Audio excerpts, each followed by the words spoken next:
ಸುಧನ್ವನು ಬೇಗದಿರಣ ಕಲವಾಗುವುದರಿಂದ ಮಗುದ ಜನನಿ ಕುಂದಿಸುತ್ತಲಿ ವಿನಮಿತರಾಗುತ್ತಿದ್ದ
ಅಲಭ್ಯವಾದ ಲಾಭ ಯಾವುದುಂಟೋ ಅದಕ್ಕೆ ಯೋಗ ಅಂತ ಹೆಸರು. ಅಂತಹ ಯೋಗಕ್ಕೆ ಇಂದು ಸುಧನ್ವ ಸತ್ಪಾತ್ರನಿದ್ದಾನೆ ಅಂತ ಹೇಳಿದರೂ ಅದು ಅತಿಶಯೋಕ್ತಿ ಆಗುವುದಕ್ಕಿಲ್ಲ. ಪ್ರಾಜ್ಞರಾದವರು ನಮಗೊಂದು ಮಾತನ್ನು ಹೇಳುತ್ತಾ ಇದ್ದರು, ವಿಶ್ವಾಸೋ ಫಲದಾಯಕ. ನಿಮ್ಮಲ್ಲಿ ವಿಶ್ವಾಸ ಉಂಟು ಅದು ಫಲಪ್ರದವಾಗುತ್ತದೆ. ನಮಗೆಲ್ಲ ಇಂದು ವಿಶ್ವಾಸ, ಇಂದಲ್ಲದಿದ್ದರೆ ನಾಳೆ ಚಂಪಕಾವತಿಯ ಆರಾಧನಾ ಮೂರ್ತಿಯೇ ಮೂರ್ತ ಸ್ವರೂಪವನ್ನು ತಳೆದು ನಮಗೆ ದರ್ಶನ ಕೊಡ್ತಾನೆ. ಹರಿದರ್ಶನದ ಸೌಭಾಗ್ಯವನ್ನು ನಮ್ಮ ಬದುಕಿನಲ್ಲಿ ಸಿದ್ಧಿಸುತ್ತದೆ ಎನ್ನುವುದೇ ವಿಶ್ವಾಸ. ಇದನ್ನು ಇಟ್ಟುಕೊಂಡವರು ಸಾಮಾನ್ಯ ಪ್ರಜೆಗಳಲ್ಲ. ಧಾರ್ಮಿಕ ಪ್ರಭುವಾಗಿ ಧರ್ಮಚರ್ಯೆಯಿಂದಲೇ ಬದುಕನ್ನು ಸಾಗಿಸಿ ಪ್ರಭುಶಕ್ತಿ ಹೇಗಿರಬೇಕು ಅಂತ ಪ್ರಪಂಚ ಭೂಪಟದಲ್ಲಿ ಕಾಣಿಸಿಕೊಟ್ಟ ಚಿಕ್ಕದಾದರೂ ಚೊಕ್ಕದಾದ ಸಾಮ್ರಾಜ್ಯವನ್ನು ಕಟ್ಟಿ ಬೆಳೆಸಿದ ಹಂಸಧ್ವಜ ಭೂಪತಿಗಳೇ ಸಾಕ್ಷಿ. ಯಾವಾಗ ಶ್ರೀಹರಿಯನ್ನು ಕಾಣುತ್ತೇವೆ, ಯಾವಾಗಂತಹ ಅವಕಾಶ ನಮ್ಮ ಪಾಲಿಗೆ ಒದಗುತ್ತದೆ ಎಂಬ ಹಾಗೆ ಪ್ರತೀಕ್ಷಿಸುತ್ತಾ ಇದ್ದವರು ನಾವೆಲ್ಲ. ಹೇಳುವುದಕ್ಕೆ ಹೊರಟ್ರೆ ನಮ್ಮ ಅಪ್ಪ 4 ಮಂದಿ ಗಂಡು ಮಕ್ಕಳಿಗೆ ಅಪ್ಪ, ಒಬ್ಬಳು ಹೆಣ್ಣು ಮಗಳಿಗೆ ತಂದೆ. ನಾವೆಲ್ಲ 1 ಸಾಕು 2 ಬೇಕು ಅಂತ ನಿಲ್ಲಿಸಲಿಲ್ಲ. ನಮಗೆ ಗೊತ್ತಾಗಿದೆ 1, 2ರಲ್ಲೇ ನಿಲ್ಲಿಸಿದ್ರೆ ಆಗ್ಲಿಕ್ಕಿಲ್ಲ. ನಮ್ಮ ನಾಯಕರೇ 5 ಮಕ್ಕಳಿಗೆ ಅಪ್ಪ ಆಗಬೇಕು. ಅದನ್ನೇ ಕಾಣಿಸಿಕೊಟ್ಟಂತಹ ಸಾಧನೆ ಸತ್ವಜ ಭೂಪತಿಗಳದ್ದು. ಸುಧನ್ವ, ಸುರತ, ಸುದರ್ಶನ, ಸುಮನ ಎನ್ನುವ 4 ಮಂದಿ ಗಂಡು ಮಕ್ಕಳು, ಕುವಲೆ ಎನ್ನುವಂತಹ ಒಬ್ಬಳು ಮಗಳು, ಸುಗರ್ಭ ಎನ್ನುವಂತಹ ಧರ್ಮ ಪತ್ನಿಯ ಗರ್ಭಾಮತಿಯಲ್ಲಿ ಉದಿಸಿದ್ದೇವೆ. ಅಭಿಮಾನ ಉಂಟು ನಮಗೆ. ಸುಮ್ಮನೆ ಆಡುವುದಕ್ಕೆ ಮಾತ್ರ ಜನನಿ ಅಲ್ಲ, ಜನನಿಯೇ ಮೊದಲ ಗುರು, ಮನೆಯೇ ಮೊದಲ ಪಾಠಶಾಲೆ. ಜನನಿಯಿಂದ ವಿದ್ಯೆ ಕಲಿತ ಜನರು ತಾವು ಧನ್ಯರು. ವೇದಿಕೆಯಲ್ಲಿ ಆಡುವುದಕ್ಕಲ್ಲ, ರೂಢಿಯಲ್ಲಿ ಮಾಡಿ ತೋರಿಸುವುದಕ್ಕೆ ಅಂತ ಕಾಣಿಸಿಕೊಟ್ಟ ತಾಯಿಗೆ ಸುಗರ್ಭ ಅಂತ ಹೆಸರು.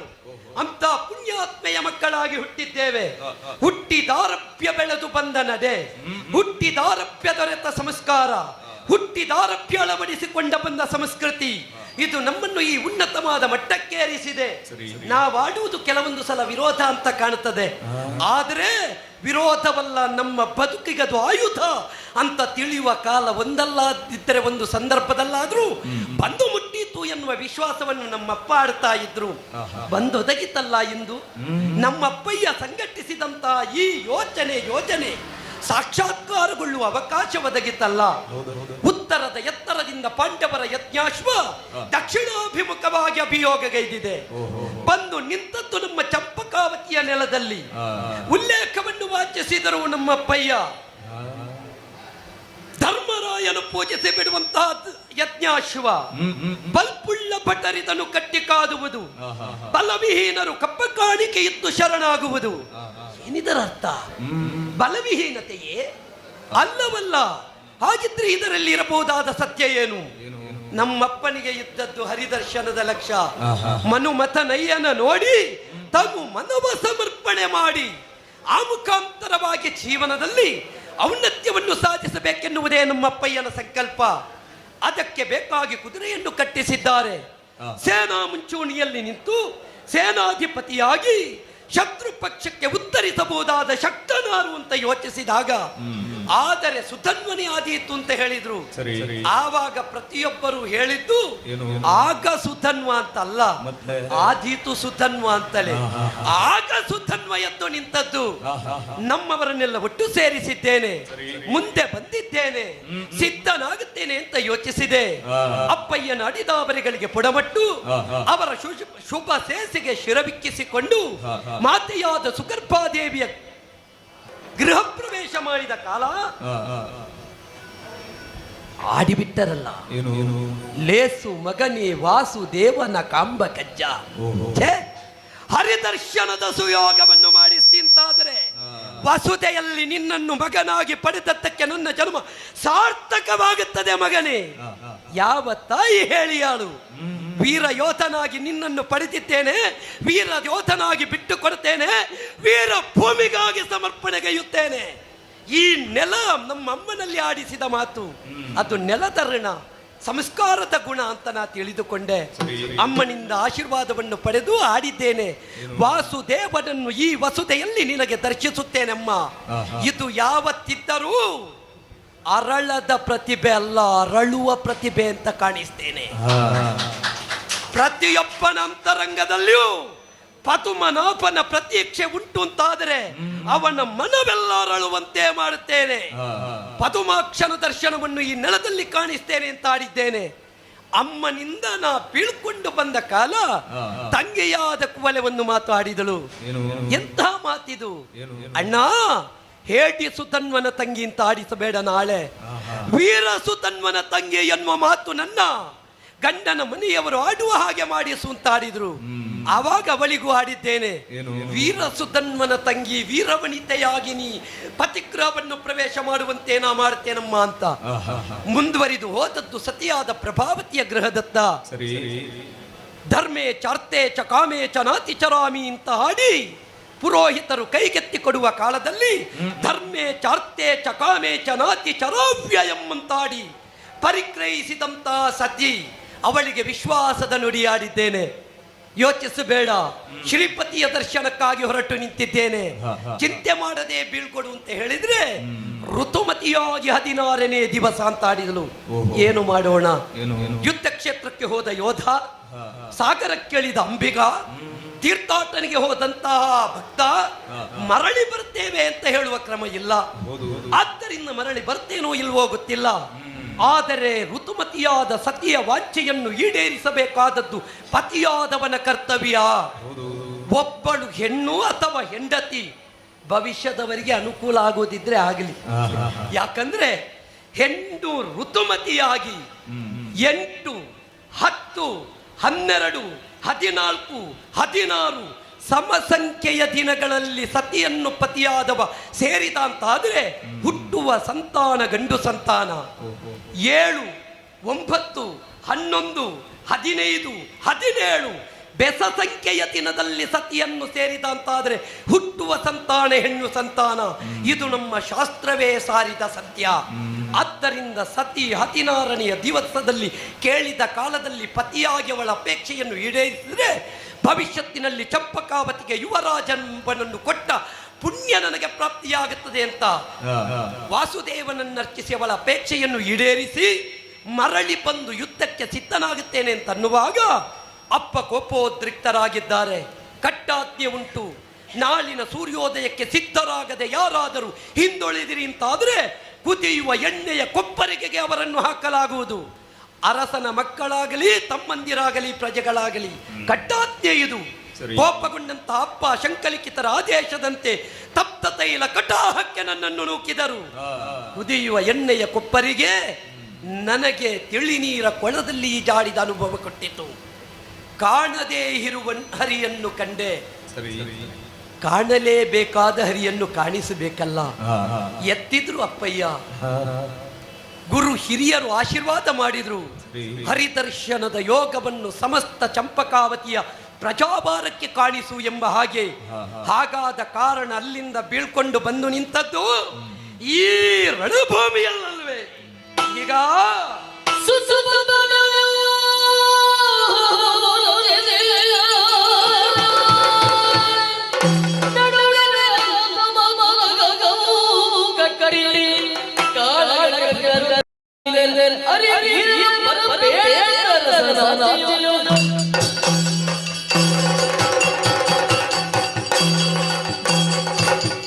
ಪದ್ಮ ವ್ಯೂಹವನ್ನೇ ರಚಿಸಿದ್ದೇನೆ. 48 ವ್ಯೂಹ ರಚನೆಯ ಪಾಂಡಿತ್ಯವನ್ನು ಹೊಂದಿದವನಂತೆ ರಣಭೀಕರನಾಗಿರುವಂತಹ ಪಾರ್ಥ. ಹಾಗೆಂದು ದಕ್ಷಿಣಾವರ್ತದ ಗಂಡು ಮಕ್ಕಳು ಕೂಡ ಸಮರ್ಥರಿದ್ದಾರೆ ಎನ್ನುವುದನ್ನು ಕಾಣಿಸಬೇಕು. ಏನು ಪಡಗಿನವರದ್ದೇ ಪಾರಮ್ಯ, ಈ ಸಲ ತೆಂಕಿನದ್ದು ಸ್ವಲ್ಪ ಕಾಣಿಸುವ ಎಂಬ ಹಾಗೆ ಬಂದು ನಿಂತಿದ್ದೇನೆ. ತೆಂಕನ ದಿಶೆಯ ಶಕ್ತಿ ಏನು ಅಂತ ಕಾಣಿಸಿದ್ದೇನೆ. ಅದಕ್ಕೆ ಬೇಕಾಗಿಯೇ ಕಟ್ಟಿದ್ದು ಪದ್ಮವ್ಯೂಹ. ಯಾಕೆ ಪದ್ಮವ್ಯೂಹ?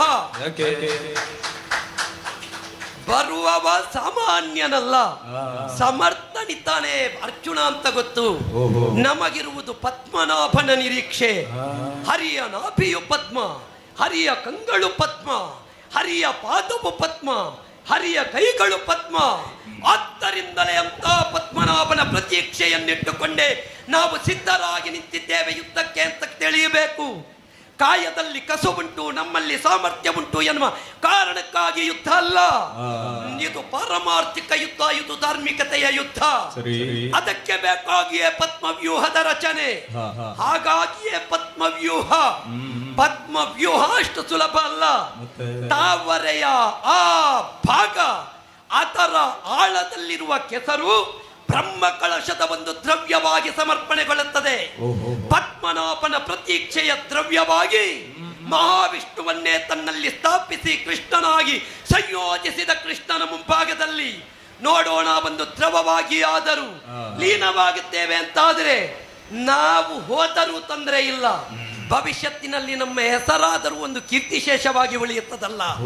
ಆ ಭಾವದಿಂದಲೇ ಈ ಸಿದ್ಧಾಂತಕ್ಕೆ ಸಿದ್ಧನಾಗಿ ನಿಂತಿದ್ದೇನೆ. ಪದ್ಮವ್ಯೂಹವನ್ನು ರಚಿಸಿದ್ದೇನೆ. ನಮಗೆ ಲಕ್ಷ 4 ಕಾಲಿನ ಹರಿ ಅಲ್ಲ, 4 ಕೈಯ ಹರಿ. ಹಾಗಾದ ಕಾರಣ ಈ ಹರಿಯನ್ನು ಕಟ್ಟಿದರೆ ಆ ಹರಿ ಬರ್ತಾನೆ. ಆ ಮುಖಾಂತರವಾಗಿ ಪಾರ್ಥನನ್ನು ಸೋಲಿಸಿದರೆ ಪಾರ್ಥಸಾರಥಿ ಬರ್ತಾನೆ. ಮೂಗನ್ನು ಎಳೆದಾಗ ಮುಖ ಬರುವಂತೆ, ಶರೀರವನ್ನು ಸೆಳೆದಾಗ ಜೊತೆಯಲ್ಲಿ ನೆರಳು ಬರುವಂತೆ. ನಮಗೀಗ ನೆರಳು ಮಾತ್ರ ಸಿಕ್ಕಿತ್ತು, ಶರೀರ ಸಿಗಲಿಲ್ಲ. ಆದ್ದರಿಂದ ನೆರಳನ್ನು ಅನುಸರಿಸಿ ಶರೀರದ ಅನ್ವೇಷಣೆಗಾಗಿ ಹೊರಟಿದ್ದೇನೆ. ನರನನ್ನು ಕಟ್ಟಿ ನಾರಾಯಣ ದರ್ಶನ ಅದನ್ನು ಮಾಡುವುದಕ್ಕೆ ಸಿದ್ಧರಾಗಿದ್ದೇವೆ. ಹಾಗಾಗಿ ವ್ಯೂಹ ರಚನೆ ಆಗಿದೆ. ಯಾರಲ್ಲಿ ನಮ್ಮ ದೂತರು ಹೋಗಿ ಬಿಡಿಸಿಕೊಳ್ಳುವ ಬಲು ಉಂಟು ಅಂತಾದ್ರೆ ಪಾರ್ಥ ಯುದ್ಧದಿಂದ ಬಿಡಿಸಿಕೊಳ್ಳಲಿ.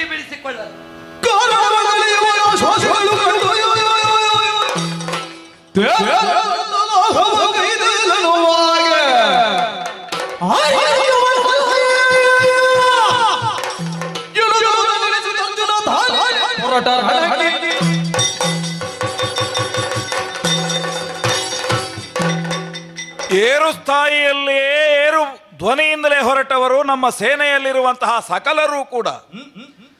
ನಾನೀಗ ಏರು ಸ್ವರದಿಂದಲೇ ಮಾತಾಡಿದರೆ ನನಗೆ ಕೌರವನದ್ದೇ ನೆನಪಾಗುವುದು. ಯಾಕೆ?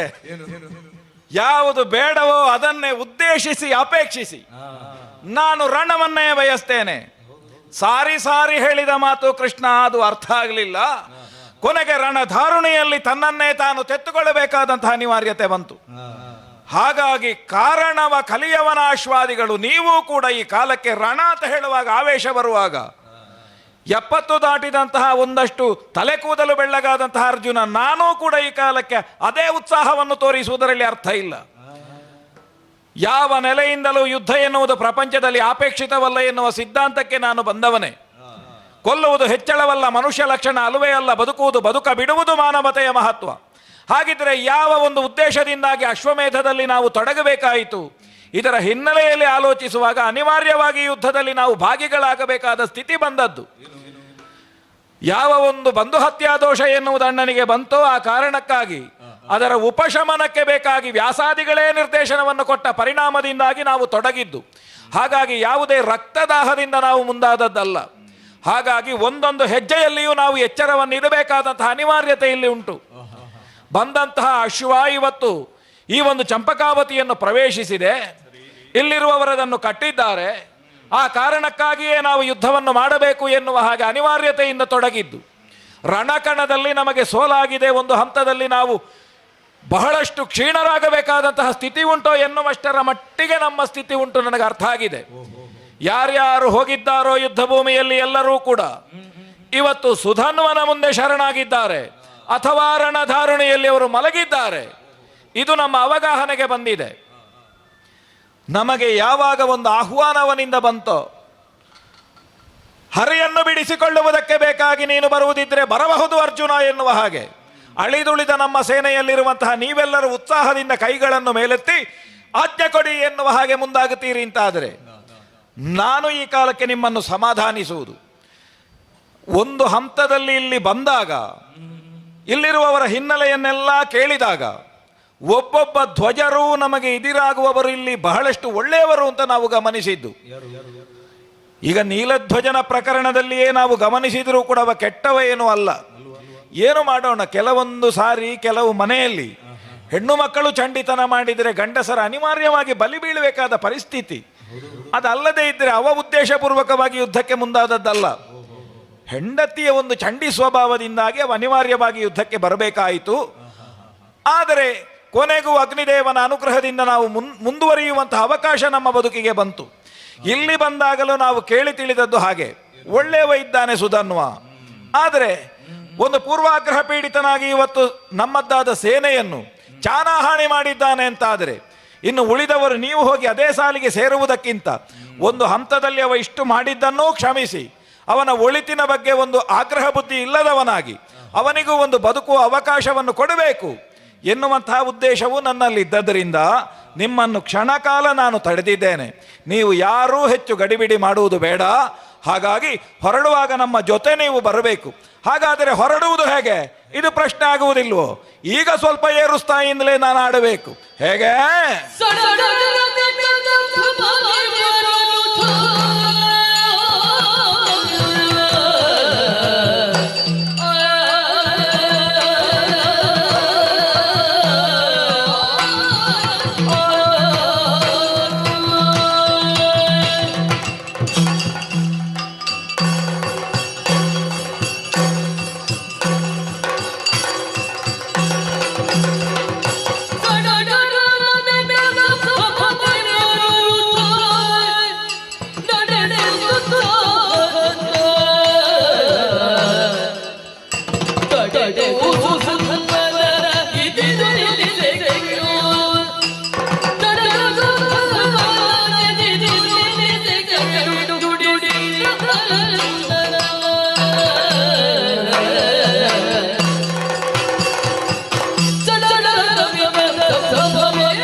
ರಣಕಣಕ್ಕಾಗಿ ಹೊರಟಂತಹ ಅರ್ಜುನನ ಬದುಕಿನಲ್ಲಿ ಯಾವತ್ತಿದ್ದರೂ ಕೂಡ ಉತ್ಸಾಹವೇ ಉತ್ಸಾಹ. ಮಾತ್ರವಲ್ಲ, ಯಾವತ್ತಿದ್ದರೂ ಸಡಗರವೇ ಸಡಗರ. ಕೃಷ್ಣನನ್ನ ಸಾರಥಿಯಾಗಿ ಬರುವಂತಹ ಹೊತ್ತಿನಲ್ಲಿಯೂ ಕೂಡ ನಿಸ್ಸಾಳ ಕೋಟಿಗಳು ಯಾವಾಗ ಮೇಳೈಸಿತು ಆ ಕಾಲದಲ್ಲಿಯೂ ಪ್ರತಿಯೊಬ್ಬರು ಆಡಿದ್ದ ಅದನ್ನೇ. ಅರಸ ಕೇಳ್ ಬ್ರಹ್ಮಾಂಡ ಕೋಟಿಯ ಧರಿಸಿ ಗರ್ಭದಿ ಮೆರೆವ ಚಿನ್ಮಯ ನರಗೆ ಸಾರಥಿಯಾದ ಮೇಲಿನ್ನುಳಿದವರ ಪಾಡೇನು. ಆ ಕಾಲಕ್ಕೆ ನನ್ನ ರಥ ಹತ್ತಿದಾಗಲೇ ನನ್ನಲ್ಲಿದ್ದದ್ದು ಸಡಗರ. ಆಮೇಲೆ ಯುದ್ಧಕ್ಕಾಗಿ ನಾನು ಕುರುಕ್ಷೇತ್ರಕ್ಕೆ ಹೋಗುವಾಗಲೂ ಇದ್ದದ್ದು ಎಲ್ಲೆಲ್ಲಿಯೂ ಸಡಗರವೇ. ಒಂದು ಕಡೆಯಿಂದ ಭೀಷ್ಮಾಚಾರ್ಯರ ನಿರ್ದೇಶನದಿಂದ ಸಂಚಿತವಾಗಿರುವಂತಹ ಸೇನೆಯ ಮಧ್ಯದಲ್ಲಿ ಪಾಲಾಂಬುದಿಶಯನದ್ದಾದಂತಹ ವಿಶೇಷವಾದ ಸಾರಥ್ಯದಲ್ಲಿ ನನ್ನ ರಥ ಹೋಗುವಾಗಲೂ ಇದ್ದದ್ದು ವಿಶೇಷವಾದಂತಹ ಒಂದು ಉಲ್ಲಾಸವೇ. ಈಗಲೂ ಅಷ್ಟೇ, ಈ ಕಾಲಕ್ಕೆ ಪರಿಪಕ್ವವಾದಂತಹ ವ್ಯಕ್ತಿತ್ವವುಳ್ಳವನಾಗಿ ಅರ್ಜುನ ಹೊರಟು ನಿಂತ ಕಾಲಕ್ಕೆ ಸಡಗರದ ಅಮಿತ ಸಂಭ್ರಮದಿಂದ ನೀವೆಲ್ಲರೂ ನನ್ನನ್ನು ಸೇರಿಕೊಂಡಿದ್ದೀರಿ ಅಂತಾದರೆ ಡೋಳು ತಮ್ಮಟೆ ತಾಳ ವಾದ್ಯಗಳ ರವ ಎನ್ನುವುದು ಬಾನೆತ್ತರಕ್ಕೆ ಹಬ್ಬಿರುವಂತಹ ಈ ಸಂದರ್ಭದಲ್ಲಿ ಎಲ್ಲ ನನ್ನದ್ದಾದಂತಹ ಪೂರ್ವದ ಇತಿಹಾಸ ಏನುಂಟು ಅದನ್ನೆಲ್ಲ ನೀವು ಹಾಡ್ತಾ ಇದ್ದೀರಿ, ನನಗೆ ಕೇಳಿಸ್ತಾ ಉಂಟು. ದುರವಿಜಯ ದೋರ್ದಂಡ ಧರಣಿಪಾಲರ ಗಂಡ ಮೊರೆ ಹೊಕ್ಕವರ ಕಾಯುವ ಮಾರಾಂತವರ ಕೊಲ್ಲುವ ಒಂದಲ್ಲ ಎರಡಲ್ಲ ಸಾವಿರ ಸಾವಿರ ಬಗೆಯ ತೋಟಿಗಳನ್ನು ನೀವೆಲ್ಲ ಹಾಡ್ತಾ ಇರಬೇಕಿದ್ರೆ ಇದೇ ಉತ್ಸಾಹದಿಂದ ನಾನು ಸುಧನ್ವನನ್ನೆದುರಿಸುವಂತಹ ಉಲ್ಲಾಸದಿಂದ ಹೊರಟು ನಿಂತಿದ್ದೇನೆ. ಕಾಣುವುದಕ್ಕಾಗಿ ಸುಧನ್ವನನ್ನು ತಡ ಮಾಡುವುದಿಲ್ಲ. ಎಲ್ಲಿ ನಮ್ಮ ಹಯವನ್ನು ಬಂಧಿಸಿ ನನಗೆ ಆಹ್ವಾನವನ್ನು ಕೊಟ್ಟಿದ್ದಾನೋ ಅಂತಹ ಸುಧನ್ವನ ಸಮಕ್ಷಕ್ಕೆ ಚಾಚುತ್ತೇನೆ ನನ್ನ ರಥವನ್ನು.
ಬಿಟ್ಟು ಪೋಪೆಯೋ ಬಿಡಿದುವೆನಮ್ಮೋ ಬಿಂಗವೋ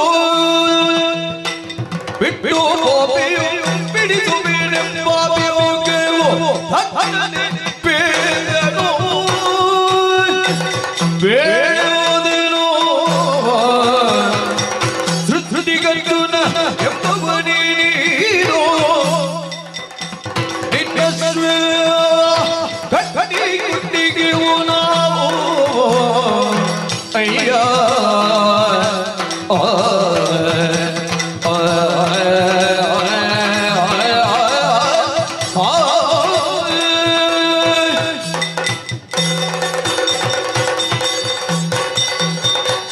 ಅರ್ಜುನ, ಸುಧನ್ವ, ಸವ್ಯಸಾಚಿ, ಹಾ, ಧನಂಜಯ, ಕಿರೀಟಿ, ಭೀಪಸ್ಸು, ಓ, ಫಲ್ಗುಣ, ಹಾ, ಶ್ವೇತವಾಹನ, ಹಾ, ಜಿಷ್ಣು, ಹಾ, ಕಿರೀಟಿ ಎಲ್ಲ ನೆನಪುಂಟು ನಿನಗೆ ಅಲ್ವೋ? ದಶನಾಮವನ್ನು ಈ ಪೃಥ್ವಿಯಲ್ಲಿ ಹೊತ್ತವ ನೀನು. ಹಾ, ಪ್ರಥೇಯ ಪುತ್ರೋ ಪಾರ್ಥ ಪಾರ್ಥಿವಂ ಭುಜ ವಿಕ್ರಮಿ. ನಿನ್ನ ನೆಗಳ್ತೆ ಏನು ನಿನ್ನ ಸಾರ್ಥಕತೆ? ಹಾ, ತಾಯಿಯಾದ ಪೃಥಾದೇವಿಗೆ ನಿನ್ನನ್ನು ಹೆತ್ತಲ್ಲಿಗೆ ಹಾ, ನನ್ನ ಮಾತೃತ್ವ ಸಾರ್ಥಕವಾಯಿತು ಅಂತ ಅನ್ನಿಸಿತಂತೆ. ಹಾ, ಧರ್ಮರಾಯನನ್ನು ಪಾರ್ಥ ಅಂತ ಕರೆಯಲಿಲ್ಲ, ಭೀಮನನ್ನು ಪಾರ್ಥ ಅಂತ ಕರೆಯಲಿಲ್ಲ, ನಕುಲ ಸಹದೇವರಿಗೆ ಆ ಹೆಸರು ಅನ್ವಯ ಆಗಲಿಲ್ಲ. ಮಧ್ಯಮನಾದ ನಿನಗದು ಈ ಪೃಥ್ವಿಯಲ್ಲಿ ಅನ್ವಯವಾಯಿತು. ಹೌದು. ಮಾತೆಯ ಮಾತೃತ್ವವನ್ನು ಪೃಥ್ವಿಯಲ್ಲಿ ಸಾರ್ಥಕಗೊಳಿಸಿದ ಮಗ ನೀನು. ನೀ ಮಾಡಿದ ಒಂದೊಂದು ಸಾಧನೆಯ ಬಗ್ಗೆಯೂ ಅಪಾರವಾದ ಅಭಿಮಾನ ಉಂಟು ಅರ್ಜುನ. ಓಹೋ, ಸೃಷ್ಟಿಗರ್ಜುನ ಎಂಬವನೇ ನೀನು. ನಾನೇ ಪ್ರಶ್ನಾರ್ಥಕಲ್ಲ, ಇದು ಪೂರ್ಣ ವಿರಾಮ. ಓ ಕೆಲವರಿಗೆಲ್ಲ ಪ್ರಶ್ನಾರ್ಥಕವೇ ಆಗಿದೆಯಂತೆ. ಆ ಪೃಥ್ವಿಯಲ್ಲಿ ಕೆಲವು ಮಂದಿ ಅರ್ಜುನರಾಗಿ ಹೋದರು. ಆ ಒಂದು ಕಾರ್ತವೀರ್ಯಾರ್ಜುನ, ಹೌದು. ಇನ್ನು ಯಮಲಾರ್ಜುನ, ಆ ಮತ್ತೆ ಎಂತದ್ದೋ ಸೈನ್ಯಪಾಲಾರ್ಜುನ ಎಲ್ಲ ಉಂಟಂತೆ. ಹಾ ಇರ್ಲಿ. ಹಾ. ಆದರೆ ಅರ್ಜುನ ಅಂತ ಹೇಳುವಾಗ ಯಾರು? ಹಾ. ಅದು ನೀನು. ಆ ಆಕಾಶದಲ್ಲಿ ನಕ್ಷತ್ರಗಳು ಎಷ್ಟಿದ್ದರೇನು, ಹೆಸರು ಹೆಚ್ಚಿನವರಿಗೆ ಗೊತ್ತಿರುವುದು ಧ್ರುವ ನಕ್ಷತ್ರದ್ದು ಮಾತ್ರ. ಹೌದೌದು. ಹಾಗೆ ಅರ್ಜುನರೆಷ್ಟು ಅನ್ನುವುದು ಮುಖ್ಯ ಅಲ್ಲ. ಆ ಯಾರು ಪ್ರತಿಯೊಬ್ಬರು ಗುರುತಿಸಿದ ಅರ್ಜುನ ಆ. ಅದು ನೀನು. ಸೃಷ್ಟಿಶೀಲ ಪ್ರವೃತ್ತಿ, ಸೃಜನಶೀಲ ವ್ಯಕ್ತಿತ್ವ, ಇದನ್ನು ಅಭಿವ್ಯಕ್ತಗೊಳಿಸಿದಂತಹ ಮಹಾತ್ಮ ನೀನು. ಆದ್ದರಿಂದಲೇ ಸೃಷ್ಟಿಗರ್ಜುನನೆಂಬವ ನೀನು. ಓ ನೀ ಮಾಡಿದ ಒಂದೊಂದು ಸಾಧನೆಯು ಅದ್ಭುತವಾದದ್ದು. ಆ ನಿನ್ನವರು ಎಷ್ಟು ಮಂದಿ ಬಿದ್ದಿದ್ದಾರೆ, ಆ ಆದರೂ ನೀ ಧೃತಿಗೆಡಲಿಲ್ಲ. ಇಲ್ಲ. ಕೆಲವರು ಪಕ್ಷದಲ್ಲಿ ಕೆಲವು ಸೋತ್ರೆ ಸಾಕು, ಮತ್ತೆ ಸುದ್ದಿಯೇ ಇಲ್ಲ. ಹೌದೌದು. ಆದರೆ ನೀ ಹಾಗಲ್ಲ. ಸೋತರೂ ಇದ್ದೇನೆ ಅಂತ ಕಾಣಿಸಿ ತೋರಿಸಿದೆಯಲ್ಲ, ಇದನ್ನು ನಾಯಕತ್ವ ಅಂತ ಆಡುವುದು. ಸೋತು ಗೆದ್ದವರಿಗೆ ಸೋಲೆನ್ನುವುದು ಯಾವ ಕಾರಣಕ್ಕೂ ಹತಾಶೆಗೆ ಕಾರಣ ಆಗುವುದಿಲ್ಲ. ಅಲ್ವೇ ಅಲ್ಲ. ಆ ಸೋತು ಗೆಲ್ಲುವುದು ಇತಿಹಾಸ, ಆ. ಗೆಲ್ಲುತ್ತಾ ಸಾಗುವುದು ಚರಿತ್ರೆ. ಹೌದೌದು. ಚರಿತ್ರೆಯ ಪುಟಗಳಲ್ಲಿ ಉಳಿಯುವುದು ಇತಿಹಾಸ. ಅದನ್ನು ನೀ ಕ್ಷಿತಿಯಲ್ಲಿ ಕಾಣಿಸಿಕೊಟ್ಟವ ಅರ್ಜುನ. ಆ ಆದ್ದರಿಂದಲೇ ಇನ್ನು ನೀ ನಿನ್ನ ಬದುಕಿನಲ್ಲಿ ಸಾಗುತ್ತಾ ಬಂದಂತಹ ದಾರಿ, ಆ ನೀ ನಡೆದಾಡಿದಂತಹ ನಡೆ, ಆ. ಇದನ್ನೆಲ್ಲ ಕಾಣುವಾಗ ಅದ್ಭುತವನ್ನಿಸ್ತದೆ ನನಗೆ. ಓಹೋ. ಸೋಲಿಲ್ವೇ ನೀನು? ಆ ಆದರೆ ಸೋತರು ನಿನ್ನನ್ನು ಎಬ್ಬಿಸುವವರಿದ್ದಾರೆ. ಹೌದು. ಗೆಲ್ಲುತ್ತಲೇ ಮೂರು ಲೋಕದ ಗಂಡ ಅಂತ ನೆಗಳ್ತಿಗೆ ಪಾತ್ರನಾದವ ನೀನು. ಹ್ಮ್ ಇನ್ನು ನೀನು ನಮ್ಮ ಸಮ್ಮುಖದಲ್ಲಿ ನಿಲ್ಲುವಾಗ ಹೊಗಳು ಭಟ್ಟರೆಲ್ಲ ಹೇಳುವುದನ್ನು ಕೇಳಿದೆ. ಆ ವೀರ ದೃಪದನ ಗೆಲ್ದಾತನ ತೋಟಿ, ಆ ಜಟಾಜೂಟನ ಕೂಡೆ ಕಾದಾಡಿದಾತನ ತೋಟಿ, ಹ್ಮ್ ಕ್ಷಿತಿಯೊಳಗೆ ಖ್ಯಾತಿಯನ್ನು ಸ್ಥಾಪಿಸಿದಾತನ ತೋಟಿ, ಕುರುಜಾಂಗಳದಲ್ಲಿ ಮೆರೆದಾತನ ತೋಟಿ. ನಿನ್ನ ತೋಟಿಗಳೇ ಇಷ್ಟು ಹೊಗಳುತ್ತಾರೆ. ಹೌದು. ತೋಟಿ ಅಂದ್ರೆ ಕೆಲಸದಾಳು ಅಂತ ಒಂದರ್ಥ, ಆದ್ರೆ ಹಾ ಇನ್ನೊಂದು ಹೊಗಳಿಕೆ ಅಂತ. ಹೊಗಳಿಕೆ, ಆ. ಮತ್ತೊಂದು ಬೆಳೆಸುವುದು ಅಂತ ಅರ್ಥ. ಹ್ಮ್. ನೀ ಮಾಡಿದ ಸಾಹಸದ ತೋಟ, ಹಾ ಅದಲ್ಲಿಯೇ ಕೃಷಿ ಮಾಡಿದವರೆಷ್ಟು ಮಂದಿ. ಓಹೋ. ಆದ್ದರಿಂದಲೇ ಲೋಕದಲ್ಲಿ ಕರ್ಷಕನಾಗಿ ಕಾಣಿಸಿಕೊಂಡೆ ನೀನು. ಆ ಕೃಷ್ಣನನ್ನೇ ಸಾರಥಿಯಾಗಿ ಉಳಿಸಿಕೊಂಡೆ ನೀನು. ಅಂತಹ ಅರ್ಜುನ, ಆ ನಿನ್ನ ಸಾಧನೆಯ ಕುರಿತಾಗಿ ಅಭಿಮಾನವುಳ್ಳವನಾಗಿ ಹಾ ನಾ ಇವತ್ತು ಯಾಕೆ ಕಟ್ಟಿದೆ? ಅದೇ ಪ್ರಶ್ನೆ ಇರುವುದು. ನೀನು ಇಷ್ಟು ಮಾತಾಡುವಾಗ ಎಲ್ಲಿಯಾದ್ರೂ ಸನ್ಮಾನ ಮಾಡ್ತಿ ಅಂತ ಆಲೋಚನೆ ಮಾಡುವುದು. ಇಲ್ಲ ಇಲ್ಲ, ಈಗ ಅವರಾಡಿದ ಅಷ್ಟೊಂದು ತೋಟಿಗೆ ಇನ್ನೇನಾದ್ರೂ ನಿನ್ನಲ್ಲಿ ಉಂಟೋ? ನಾವು ಉಳಿದ ಕಡೆ ಸನ್ಮಾನ ಆಯಿತು ಅಂತ ಇಲ್ಲಿ ಸನ್ಮಾನ ಮಾಡುವ ಕ್ರಮವೇ ಇಲ್ಲ. ಓಹೋ. ಕೆಲವರಿಗೆಲ್ಲ ಹಾಗೆ ದೊಡ್ಡ ಒಂದು ಸನ್ಮಾನ ಆದ್ರೆ ಸಾಕು, ಮತ್ತೆ ಇದ್ದ ಕಡೆ ಎಲ್ಲ ಸನ್ಮಾನವೇ. ಹೌದೌದು. ಸನ್ಮಾನದಲ್ಲಿ ಎಂಥದ್ದು ಇಲ್ಲ. ಹೌದೌದು. ಅಲ್ಲ, ಅದು ಒಂದು. ಯಾಕೆ? ಅದು ಇನ್ನೊಂದುಂಟು. ಎಂಥದ್ದು ಇಲ್ಲ ಅಂದ್ರೆ ಏನರ್ಥ? ಆ ದೌರ್ಬಲ್ಯ ಅಲ್ಲ. ಆ ಯಾಕಂದ್ರೆ ಆ ಸಮ್ಮಾನ ಆ. ಅದರ ಮುಂದೆ ಅಲ್ಲ ಅಂತ. ಆ ಈಗ ನಿನ್ನನ್ನು ಯಾಕೆ ನಾ ಹೀಗೆ ಹೇಳಿದೆ? ಯಾಕೆ? ನೀನು ಸುಧರ್ಮ ಸಭೆಯ ಧರ್ಮ ಸಿಂಹಾಸನದ ಅರ್ಥಾಸನ ಬೇರಿದವ. ದೇವೇಂದ್ರನಿಂದ ಕಿರೀಟಿ ಎನ್ನುವ ನೆಗಳ್ತೆಯನ್ನು ಹೊಂದಿ ಕಿರೀಟ ಇರಿಸಿಕೊಂಡವ. ಇವತ್ತು ನಿನ್ನನ್ನು ಇವರೆಲ್ಲ ಹೊಗಳಿದ್ರೆ ಅದು ಅಷ್ಟೇ, ಅದರ ಮುಂದೆ ಅಲ್ಲ. ಹಾಗಿದ್ರೆ ಇಲ್ಲಿ ಯಾಕೆ ನಿನ್ನ ಇಷ್ಟನ್ನು ತಿಳಿದು ನಾ ಕಟ್ಟಿದೆ? ಯಾಕೆ? ಕಾರಣ ಉಂಟು. ಇಲ್ಲಿ ನಿನ್ನ ಸೃಷ್ಟಿ ಏನು ಅದು ಮುಖ್ಯ. ಆದ್ದರಿಂದ ನಿನ್ನ ಸೃಷ್ಟಿ ಇಲ್ಲಿ ಆಗಬೇಕು. ಅವರ ವೇದಿಕೆಯಲ್ಲಿ ನೀ ಕಾಣಿಸಿಕೊಳ್ಳಬೇಕು. ಆ ಮುಖಾಂತರವಾಗಿ ನಿನಗೆ ಸಮ್ಮಾನಿಸಿಯೇ ಕಳುಹಿಸುವುದು ನಾವು. ಹಾಗಾದ ಕಾರಣ ನಮ್ಮತ್ತು ಶೋಧನಾತ್ಮಕ ಸಮ್ಮಾನವೇ ವಿನಃ ಬೋಧನಾತ್ಮಕ ಸಮ್ಮಾನ ಅಲ್ಲ. ಆದ್ದರಿಂದ ಇವತ್ತು ನಿನ್ನನ್ನು ಶೋಧಿಸಬೇಕು. ಆ ನಿಟ್ಟಿನಿಂದಲೇ ನಿನ್ನ ಅಶ್ವವ ಕಟ್ಟಿಕೊಂಡಿಯೆವು, ಕಟ್ಟಿದ್ದೇವೆ. ಮತ್ತೆ ಈಗ ಪ್ರಾಯ ಆಗಿದೆ ನಿನಗೆ. ಹೌದೌದು. ಕೆಲವರಿಗೆಲ್ಲ ಹಾಗೆ 25ರಲ್ಲಿ ಮಾಡಿದ್ದು 75ರಲ್ಲಿ ನೆನಪಾಗುವುದು. ಹೌದೌದು. ನಿನ್ನ ಮೀಸೆಯ ಎಡೆಯಲ್ಲಿ ಒಂದೊಂದು ಬಿಳಿ ಕೂದಲು ಕಾಣುತ್ತದೆ. ಹೌದು. ಕಪ್ಪು ಮಾಡಿದ್ದೋ ಕಪ್ಪೆ ಇರುವುದೋ ಗೊತ್ತಿಲ್ಲ ನಮಗೆ. ಆದ್ದರಿಂದ ಇವತ್ತು ಒಪ್ಪತಕ್ಕ ಸಾಧನೆ ಏನು ಅದು ನಮಗೆ ಗೊತ್ತಾಗಬೇಕು ಅಂತಿದ್ರೆ ನೀ ಸಾಧನೆಯಿಂದಲೇ ಕಾಣಿಸಿಕೊಡಬೇಕು. ಬಿಟ್ಟು ಪೋಪೆಯೋ ಬಿಡಿಸುವೆನೆಂಬ ಬಿಂಕ ಇನ್ನೂ ಉಂಟೋ? ಬಿಡಿಸುವೆನೆಂಬ ಬಿಂಕವೋ ತಟ್ಟನೆ ಹೇಳಬೇಕು. ನನ್ನ ಮೀಸೆಗೆ ಕೈ ಹಾಕುವವನಿಗೆ ಮೀಸೆ ಉಂಟು ಅಂತ ನೀನು ನೋಡ್ಕೊಂಡಿದ್ದೀಯೇನೋ?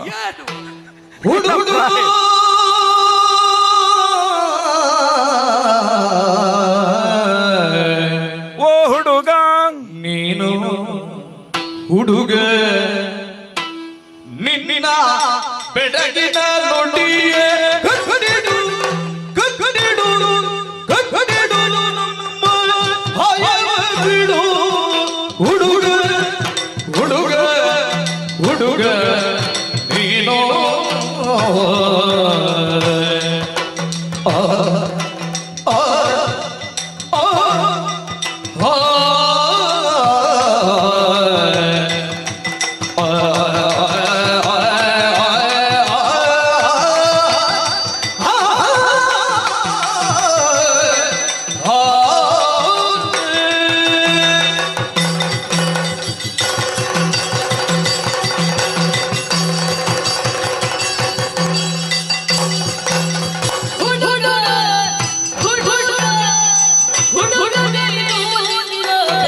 ಪಡಿಯನ್ನು ಕೊಂಡು ನಮ್ಮೊಡನೆ ತೆರಳು.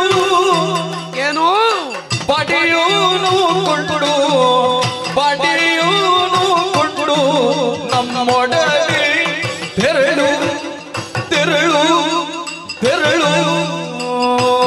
ನಿನ್ನ ಒಡೆಗೊಂಬೆ ಧನವ ಕೊಡು.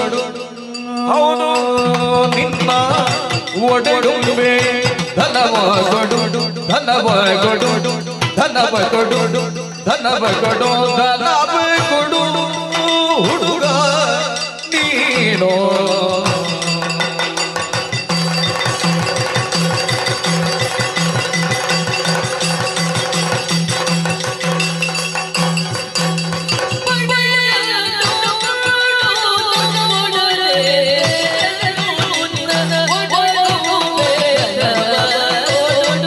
ನಿನ್ನ ಒಡೆಗೊಂಬೆ ಧನವ ಕೊಡು. ನೀ ಧನವ ಕೊಡು ಧನವ ಕೊಡು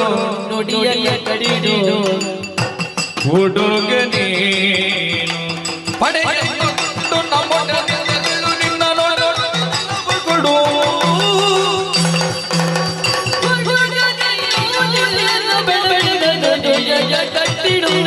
ನಿನ್ನ ನುಡಿಯ ಕಟ್ಟಿಡು. ಅಯವ ಬಿಡು.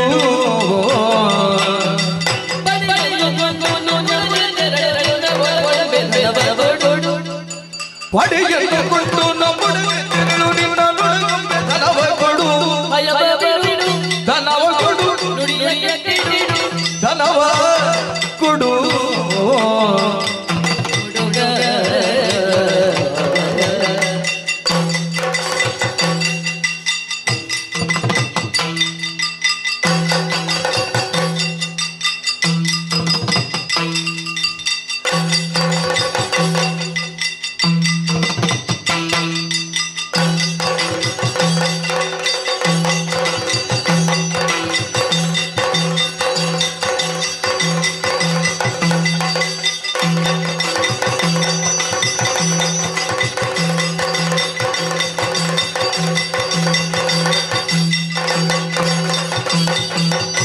ಹುಡುಗ ನೀನು ನಿನ್ನ ಬೆಳಗಿನ ನುಡಿಯ ಕಟ್ಟಿಡು. ಹುಡುಗ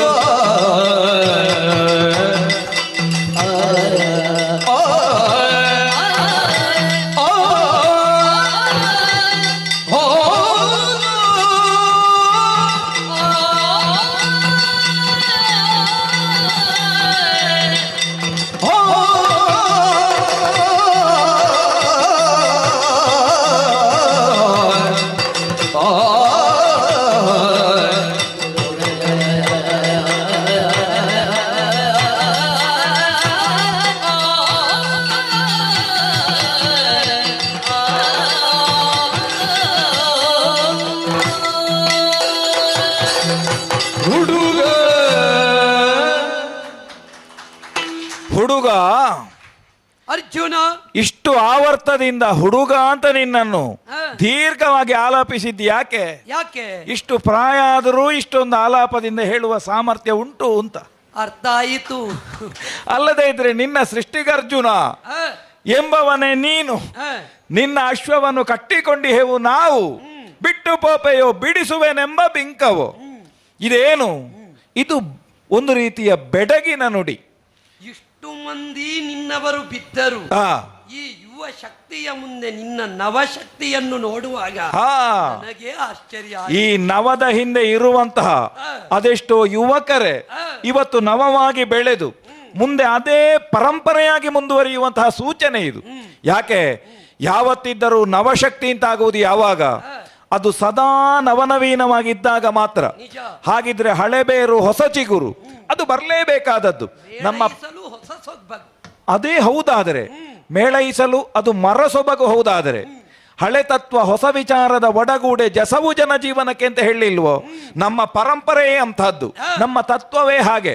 ನಮಗೆ ಎಲ್ಲಿಯೂ ಕೂಡ ಯಾವತ್ತೂ ನವವಾಗಿರುವುದು ನಾಶವಾಗಬೇಕು ಎನ್ನುವಂತಹ ಭಾವವೇ ಇಲ್ಲ ನಮ್ಮಲ್ಲಿ. ಇಲ್ಲವೇ ಇಲ್ಲ. ಹಾಗಾಗಿ ನಿನ್ನ ಈ ಒಂದು ಬೆಡಗಿನ ನುಡಿ ಇದು ತೆಂಕು ಬಡಗು ಎರಡೂ ಕಡೆಗೆ ಸುತ್ತಾಡಿದ ನನಗೆ ಹೊಸತಲ್ಲ. ಅಲ್ಲ ಅಲ್ಲ ಅಲ್ಲ. ಯಾಕೆ ಬೆಡಗಿನ ನುಡಿ ಅಂತ ಆಡುವಲ್ಲಿ ಇಂಥದ್ದನ್ನು ನಾನು ತುಂಬಾ ಕೇಳಿದ್ದೇನೆ.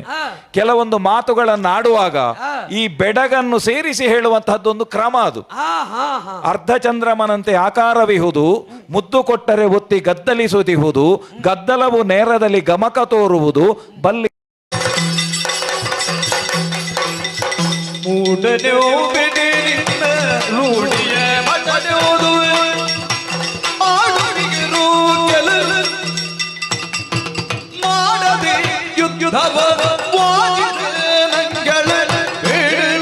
ದ್ವಿಜನೇ ನೀನು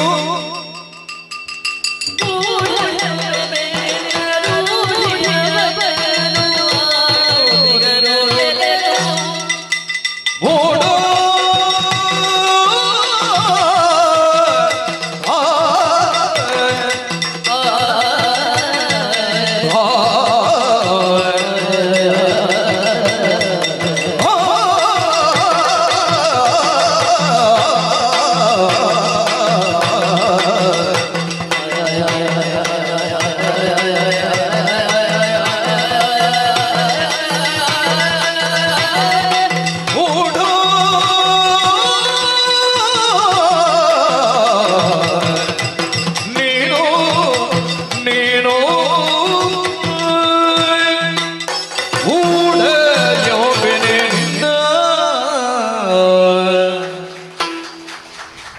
ಅರ್ಜುನ, ಸುಧನ್ವ, ನಿನ್ನನ್ನು ಈ ಪ್ರಪಂಚ ಒಪ್ಪಿದೆ. ಹ್ಮ್ ನಿನ್ನನ್ನು ದಿವೌಕಸ ವೃಂದವೇ ಒಪ್ಪಿದೆ. ಹಾ ನಿನ್ನ ಕುರಿತಾದ ದ್ವಂದ್ವ ನಿಲುವು ನನ್ನಲ್ಲಿಲ್ಲ.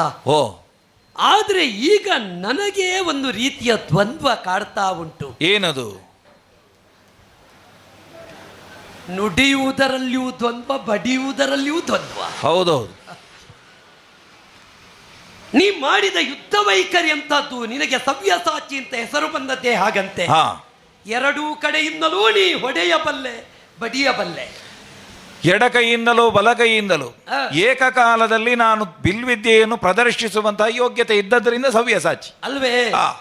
ಅಂತಹ ನೀನೊಂದು ಕುರುಕ್ಷೇತ್ರದ ಯುದ್ಧಧಾರುಣಿಗೆ ಹೋಗುವ ಸಂದರ್ಭದಲ್ಲಿ ಎದುರಾಳಿಗಳನ್ನೆಲ್ಲ ಕಂಡು ಧನುಸ್ಸನ್ನು ಕೆಳಗಿಳಿಸಿ ಬೇಡ ಕೃಷ್ಣ ಯುದ್ಧ ಅಂತ ಹೇಳಿದೆಯಂತೆ. ಹೌದು. ಕಾಣುತ್ತಿಹುದು ಬಂಧು ಬಳಗ ಎನಗೇಕೆ ಯುದ್ಧ ಅಂತ. ಹೌದು.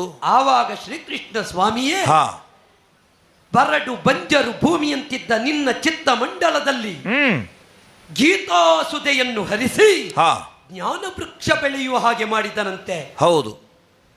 ಅರ್ಜುನ, ಏನು ಏನು ನಿನ್ನ ಕೊಡುಗೆ ಅಂತ ಕೇಳಿದ್ರೆ,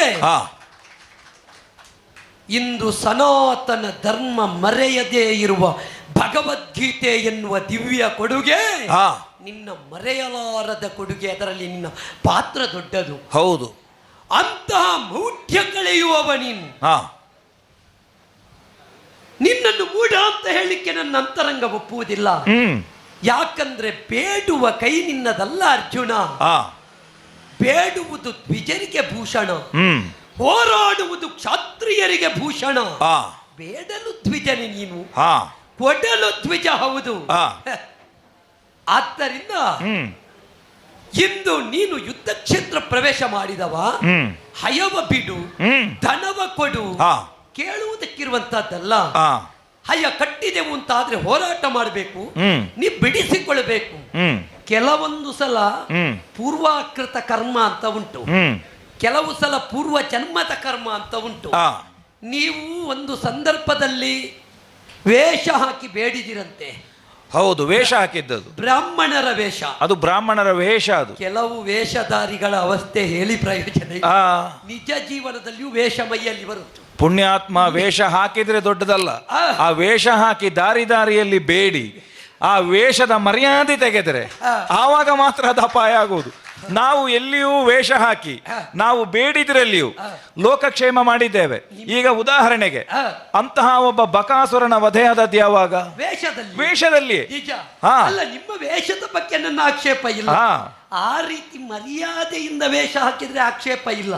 ಮರ್ಯಾದೆ ತೆಗೆಯುವ ವೇಷದವರಿಗೆ ಮಾತ್ರ ನಮ್ಮದು ವಿರೋಧ. ಆವಾಗ ವಿರೋಧ ಹೇಗೆ ಆಗಬೇಕು? ವೇಷ ಹಾಕುವವರೇ ಹೌದಾದ್ರು ಅವರಲ್ಲಿ ದಾರಿಯಲ್ಲಿ ನಿಂತು ಬಡಿಬೇಕಂತವರಿಗೆ.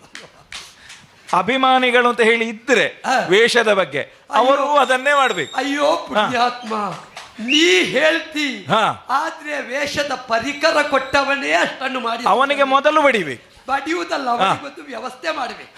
ಆದ್ದರಿಂದ ಈ ಸಂದರ್ಭದಲ್ಲಿ ಯಾಕೆ ಆಡಿದೆ? ಆವತ್ತು ಬ್ರಾಹ್ಮಣ ವೇಷಧಾರಿಗಳಾಗಿ ನೀವು ಬೇಡಿ ಬದುಕಬೇಕಾದ ಅನಿವಾರ್ಯತೆ ಏಕಚಕ್ರ ನಗರದಲ್ಲಿ ಉಂಟಾಯಿತು. ಹೌದು, ಆವತ್ತು ವಿಪ್ರವೇಶವನ್ನ ಅಂತಿದ್ದೀರಿ. ಬೇಡಬೇಕಾದದ್ದು ಅನಿವಾರ್ಯ, ಆದ್ರೆ ಇವತ್ತು ಅನಿವಾರ್ಯವಲ್ಲ. ಒಬ್ಬ ಚಕ್ರಾಧಿಪತಿಯ ಪ್ರಾತಿನಿಧ್ಯವನ್ನು ವಹಿಸಿ ನೀ ಬಂದವ. ಹೌದು, ನೀನೇ ಆಳಿದೆಯಂತೆ. ಅಗಲಿದ ಗಂಡನು ಬಂದಾಗ ಹೆಂಡತಿಯಾದವಳು ಎಷ್ಟು ಹೆಮ್ಮೆ ಪಡ್ತಾಳು. ಎಳೆ ಹುಲ್ಲುಗಾವಲನ್ನು ಕಾಣುವಾಗ ಗೋವುಗಳು ಹೇಗೆ ಸಂತೃಪ್ತಿ ಪಡ್ತಾವು. ಹೌದು, ಮಿಷ್ಟಾನ್ನ ಭೋಜನದಿಂದ ವಿಪ್ರಸಂತತಿ ಹೇಗೆ ತೋಷಗೊಳ್ಳುವುದು. ಯುದ್ಧ ಎಂದಾಗ ನಾನು ಸಂತೋಷ ಪಡುತ್ತೇನೆ. ಅದು ಕ್ಷತ್ರಿಯನಾಗಿ ಅದು ಧರ್ಮ. ಅದು ಆದ್ದರಿಂದ ಇವತ್ತು ಸಂಘಟಿಸಿದ್ದು ಯುದ್ಧ. ಯುದ್ಧಕ್ಕೆ ಸಿದ್ಧನಾಗಿ ನಿಲ್ಲಬೇಕಾದವ ನೀನು. ನೀ ಹೇಳ್ತಿ ಹಯವ ಬಿಡು, ಕಪ್ಪ ಕೊಡು. ನಿನ್ನವರೆಲ್ಲ ಇಷ್ಟು ಮಂದಿ ಬಿದ್ದಿದ್ದೀರಿ, ಬಿದ್ದಿದ್ದಾರೆ. ಅವರನ್ನು ಎಬ್ಬಿಸಬೇಕಿದ್ರೆ ಸುತನ್ಮನನ್ನು ನೀ ಸೋಲಿಸಬೇಕು, ಅಲ್ಲ ಬೀಳಿಸಬೇಕು. ಬೀಳಿಸಬೇಕಾದ ನೀನೇ ಕಪ್ಪ ಕೊಡು, ಹಯ ಬಿಡು ಅಂತ ಹೇಳ್ತಿಂತಾದ್ರೆ ಬಿತ್ತವರು ಮಾಡಿದ ಹೋರಾಟಕ್ಕೆ ಅರ್ಥ ಏನುಂಟು ಯೋಚನೆ ಮಾಡು. ಅದರಿಂದಲೇ ನಾಡಿದ್ದು ಬೇಡಲು ಧ್ವಜನೆ ನೀನು. ಮೂಢನೆಂಬೆನೆ ನಿನ್ನ ರೂಢಿಯ ಭಟನೆಂದು ಆಡುತ್ತಿಹರು ಕೆಲರು. ರೂಢಿಯಲ್ಲಿ ನೀನು ಭಟ ಎನ್ನುವುದನ್ನು ನಾನು ಕೇಳಿಬಲ್ಲೆ. ಆದ್ದರಿಂದ ನಿನ್ನ ಭಟತ್ವ ಎನ್ನುವುದು ಕೃಷ್ಣ ಇದ್ದೇ ಸಾಧಿಸಲ್ಪಟ್ಟದ್ದಲ್ಲ. ಮೂರು ಲೋಕದ ಗಂಡ ರಿಪುತಿಮಿರ ಮಾರ್ತಾಂಡ, ಪೂರಿ ನೇತ್ರನ ಪಿಂಡ, ರಿಪುಗಳಿದೆಯ ರಾಮಬಾಣ ಅಂತ ಕರೆಸಿಕೊಂಡ ನೀನು ಈ ಕಾಲಕ್ಕೆ ನಿನ್ನವರ ಪ್ರಾಣದ ಮೌಲ್ಯವನ್ನು ಅರ್ಥ ಮಾಡಿಕೊಳ್ಳದೆ ಧನ ಕೊಡು, ಹಯ ಬಿಡು ಅಂತ ಕೇಳ್ತಿಂತಾದ್ರೆ ಇದು ನಿನಗೆ ಭೂಷಣವೇ? ಇದು ನಿನಗೆ ಲೇಸೆ? ಆದ್ದರಿಂದ ಕೇಳ್ತಾ ಇದ್ದೇನೆ, ಬೇಡುವ ವೃತ್ತಿ ಬೇಡ, ಹೋರಾಡುವ ವೃತ್ತಿಯನ್ನು ಮಾಡು. ಆ ಮುಖಾಂತರ ಈ ಗಂಡು ಮಕ್ಕಳನ್ನು ಗೆದ್ದಿದ್ದೇನೆ ಎನ್ನುವ ಹಾಗೆ ಹೆಮ್ಮೆ ಪಡುವ ಹಾಗೆ ತೋರಿಸು. ಅದು ಬಿಟ್ಟು ಬೇಡುವ ಕೆಲಸ ಬೇಡ, ಕೊಡುವುದಕ್ಕೆ ಸಾಧ್ಯ ಇಲ್ಲ. ಸರ್ವೋಪನಿಷದೋ ಗಾವಃ ದೋಗ್ಧ ಗೋಪಾಲನಂದನ ಪಾರ್ಥೋ ವತ್ಸಃ ಸುಧೀರ್ ಭೋಕ್ತ. ಲೋಕಕ್ಕೆ ಗೀತಾಸುಧೆಯನ್ನು ನಾನು ಕೊಡುವಂತಹ ಯೋಗ ಬಂದಾಗ ಪ್ರಪಂಚಿಕರು ಕಂಡು ಆಡಿದಂತಹ ಮಾತು ನಿಜ. ಸರ್ವ ಉಪನಿಷತ್ತುಗಳೇ ಗೋವಾಗಿ ನಿಂತಾಗ, ಅದನ್ನು ಕರೆಯುವ ನಿಪುಣನಾದ ಗೊಲ್ಲನಾಗಿ ಕೃಷ್ಣನೇ ನಿಂತಾಗ, ಯಾವ ನೆಲೆಯಿಂದ ಒಂದು ಕರು ಕೆಚ್ಚಲಿಗೆ ತಾನು ತನ್ನ ಮುಖವನ್ನು ಗುದ್ದದೆ ಅದು ಹಾಲು ಬರುವುದಿಲ್ವೋ ಆ ನೆಲೆಯಿಂದ ಪಾರ್ಥನು ಒಂದು ಕರುವಾಗಿ ಅದನ್ನು ಲೋಕದಲ್ಲಿರುವಂತಹ ಸುಧೀರರು ಅಥವಾ ಜ್ಞಾನಿಗಳಿಗೆ ನಾನು ಉಣಬಡಿಸಿದೆ. ಅಂತಹ ನನ್ನಿಂದ ಕ್ಷಾತ್ರ ಧರ್ಮಕ್ಕೆ ಉಚಿತವಲ್ಲದ ಯಾವುದನ್ನು ನೀನು ನಿರೀಕ್ಷಿಸುವುದು ಅದು ನಿನ್ನ ಮೂಢತನ ಅಂತ ನಾನು ಆಡ್ತೇನೆ. ಹಾಗಿದ್ರೆ ಇಂತಹ ಒಂದು ವಿಲೋಮವಾದ ಪ್ರವೃತ್ತಿ ನಿನಗೆ ಕಾಣುವುದಕ್ಕೆ ಕಾರಣವಾದದ್ದೇನು? ನಿನ್ನ ಕಣ್ಣಿಗೆ ಕವಿದಿರುವಂತಹ ಒಂದು ಅಜ್ಞಾನದ ಪರದೆ ಬೇರೆ ಉಂಟೆ, ಅದರ ನೆಲೆಯೇ ಬೇರೆ ಉಂಟು. ನಾನು ಯಾವುದಕ್ಕಾಗಿ ಕೇಳಿದೆ ಗೊತ್ತೋ? ಇದು ಭೂತಳದ ನ್ಯಾಯ. ಇದು ಭೂತಳದಲ್ಲಿ ಧರ್ಮವಿದು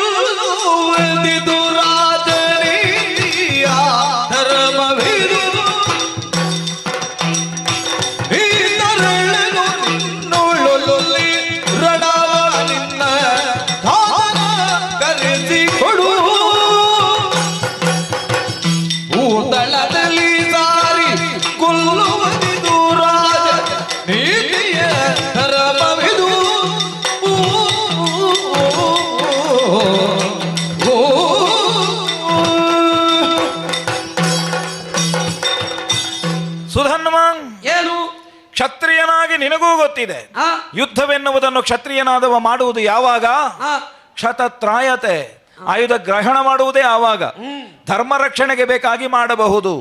ಒಬ್ಬ ಚಕ್ರವರ್ತಿ ಪೀಠದಲ್ಲಿರುವಂತಹ ಧರ್ಮರಾಯ ಅವನಿಗೆ ಬಂದಂತಹ ವಿಶಿಷ್ಟವಾದ ಧರ್ಮ ಸಂಕಟ, ಅದರ ನಿವಾರಣೆಗಾಗಿ ಆಮನಾಯ ವೃಕ್ಷಗಳಿಗೆ ಶಾಖಾಭೇದವನ್ನು ಉಂಟು ಮಾಡಿದಂತಹ ಭಗವನ್ ವೇದವ್ಯಾಸರೇ ನಿರೂಪಿಸಿದಂತಹ ದಿವ್ಯವಾದಂತಹ ಯಜ್ಞ ಇದು. ಹಾಗಿದ್ರೆ ಈ ಯಜ್ಞದ ಬಗ್ಗೆ ನಿನಗೆ ತಿಳಿ ಹೇಳಬೇಕಾದ ಅಗತ್ಯ ಇಲ್ಲ ಅಂತ ನಾ ಭಾವಿಸ್ತೇನೆ. ಸ್ವಲ್ಪ ಆದ್ರೂ ವೈಷ್ಣವರಾಗಿ ನಿಮಗೆ ಅದರ ಉಪದೇಶ ಆಗಿರಬಹುದು. ಹಾಗಿದ್ರೆ ಸರ್ವ ಪಾಪಾನಾಂ ತರತಿ ತರತಿ ಯೋ ಬ್ರಹ್ಮಹತ್ಯಾಂ ಅಶ್ವಮೇಧೇನ ಯಜತಿ. ಹಾಗಿದ್ರೆ ಅಂತಹ ಒಂದು ಬ್ರಹ್ಮಹತ್ಯೆ ಆದರೂ ಅದು ಅಶ್ವಮೇಧದಿಂದ ನಿವಾರಣೆ ಆಗುತ್ತದೆ. ಹಾಗಾದ್ರೆ ಅಂಥದ್ದೊಂದು ಯಜ್ಞವನ್ನು ಮಾಡುವಾಗ ಅದು ನಮಗೆ ಬೇಕಾದ ಹಾಗೆ ನಮ್ಮ ಖುಷಿಯಲ್ಲಿ ಮಾಡುವುದಲ್ವಲ್ಲ. ಹಾಗಿದ್ರೆ ಅದರ ನಿರ್ದಿಷ್ಟವಾದ ನಿಯೋಜನೆಯಿಂದ ನಾವು ಮಾಡಬೇಕಾದ ಅನಿವಾರ್ಯತೆ ಉಂಟು ಅಂತಾದರೆ ಅದಕ್ಕೆ ಹೀಗೆಯೇ ಎನ್ನುವ ಹಾಗೆ ನಿರ್ದಿಷ್ಟವಾದ ಬದ್ಧತೆಗಳುಂಟು. ಗಂಧೋದಕದಿಂದ ಮೀಸಲ್ಪಟ್ಟಂತಹ ಕುದುರೆಯನ್ನು ವಿದ್ಯುಕ್ತವಾಗಿ ಯಾಗಶಾಲೆಯಿಂದ ಹೊರಡಿಸಿ ನಿರ್ದಿಷ್ಟ ಸಂಖ್ಯೆಯಲ್ಲಿರುವಂತಹ ಯಾವ ಪುರೋಹಿತರಿದ್ದಾರೋ ಅದಕ್ಕೆ ಪ್ರತಿ ದಿವಸ ಆಗಬೇಕಾದ ಪೂಜೆ ಆಯಾ ಜಾಗದಲ್ಲಿ ಸಲ್ಲಬೇಕು. ಅದರ ಹಣೆಪಟ್ಟಿಯನ್ನು ಹೀಗೆಯೇ ಕಟ್ಟಬೇಕು. ಆ ಹಣೆಪಟ್ಟಿಯಲ್ಲಿ ಕಟ್ಟುವಾಗ ಬಲುಹುಳ್ಳವರು ಕಟ್ಟಿ ಕಾದಬೇಕು, ಕಾದಲಸದಳವಾದವರು ಪಾರ್ಥನ ಮೊರೆಗೊಂಬುದು, ಇಂತಹ ಒಂದು ಧ್ವನಿಯನ್ನು ಹಾಡಿ ಬರೆದೇ ನಾವು ಕಳುಹಿಸುವುದು. ಸರಿ, ಹಾಗಿದ್ರೆ ನಿನ್ನಲ್ಲಿ ಇಂಥದ್ದೊಂದನ್ನು ಯಾಕೆ ಮಾಡಿದೆವು? ಇದನ್ನು ಸಂಪೂರ್ಣವಾಗಿ ಬಹುಶಃ ನಿನಗೆ ಅರ್ಥವಿಸುವುದಕ್ಕೆ ಸಾಧ್ಯ ಇಲ್ಲ ಅಂತ ನಿನ್ನ ಮಾತಿನಿಂದ ಗೊತ್ತಾಯಿತು. ಈ ಪ್ರಪಂಚದಲ್ಲಿ ಒಂದು ನ್ಯಾಯ ಅಂತ ಉಂಟು. ಏನು? ಯುದ್ಧ ಆದ್ರೆ ಏನಾಗ್ತದೆ ಎನ್ನುವ ಸಂಭಾವ್ಯ ಪರಿಣಾಮವನ್ನು ಊಹಿಸಿ ನಿನಗೆ ಬದುಕುವ ಒಂದು ಅವಕಾಶವನ್ನು ನಾನು ಕೊಟ್ಟಿದ್ದು. ಅದಲ್ಲದೆ ಇದ್ರೆ ನನ್ನಲ್ಲಿ ನೀನೀಗ ಯುದ್ಧ ಮಾಡಿ ಎಲ್ಲಿಯಾದರೂ ನೀನು ಸತ್ತು ಹೋದರೆ ಆ ನೆಲೆಯಿಂದ ಅದರ ಪಾಪ ಎನ್ನುವುದು ನನಗೆ ತಟ್ಟುತ್ತದೆ. ಹೇಗೂ? ಯಾಕಂದ್ರೆ ಅದು ಭೂತಳದ ನ್ಯಾಯ. ಸಾರಿ ಸರ್ಪವನ್ನಾದರೂ ಕೊಲ್ಲಬೇಕು ಎನ್ನುವುದೇ ನ್ಯಾಯ. ಇದನ್ನು ನಾವು ಎಲ್ಲಿಂದ ಅಭ್ಯಾಸ ಮಾಡಿದ್ದೇವೆ, ಎಲ್ಲಿಂದ ಕಲಿತಿದ್ದೇವೆ ಅಂತ ಕೇಳಿದರೆ ಪೂರ್ವದಲ್ಲಿ ಆಗಿ ಹೋದಂತಹ ಮಹಾತ್ಮರು ಈ ಜಗತ್ತಿಗೆ ಕೆಲವೊಂದು ಸಂದೇಶಗಳನ್ನು ಕೊಟ್ಟದ್ದುಂಟು. ಅವರ ಬದುಕಿನಲ್ಲಿ ಮಹಾತ್ಮರಾದದ್ದರಿಂದ ಆ ಸಂದೇಶ ಎನ್ನುವುದು ಲೋಕದಲ್ಲಿರುವಂತಹ ಸರ್ವರಿಗೂ ಕೂಡ ಮಾನ್ಯವಾಗಲ್ಪಡ್ತದೆ. ಹಾಗಿದ್ದರೆ ಅಂತಹ ದಿವ್ಯ ವ್ಯಕ್ತಿತ್ವವನ್ನು ನಾವು ಗುರುತಿಸುವುದು, ಆರೋಪಿಸುವುದು ಯಾವನಲ್ಲಿ ಅಂತ ಕೇಳಿದರೆ ಮಹಾಪುರುಷನಾದಂತಹ ಶ್ರೀರಾಮಚಂದ್ರಮನಲ್ಲಿ. ಎಷ್ಟು ಬಾರಿ ರಾವಣನಲ್ಲಿಗೆ ಸಂಧಾನವನ್ನು ಮಾಡುವುದಕ್ಕಾಗಿ ಪ್ರಯತ್ನ ಮಾಡಿದ್ದಾನೆ, ಬಾರಿ ಬಾರಿಗೆ ಸಂಧಾನವನ್ನು ಮಾಡುವ ಪ್ರಯತ್ನ ಮಾಡಿದ್ದಾನೆ, ಅಂಗದನ ಮೂಲಕವಾಗಿಯೂ ತಿಳಿ ಹೇಳುವಂತಹ ಪ್ರಯತ್ನವನ್ನು ಮಾಡಿದ್ದಾನೆ.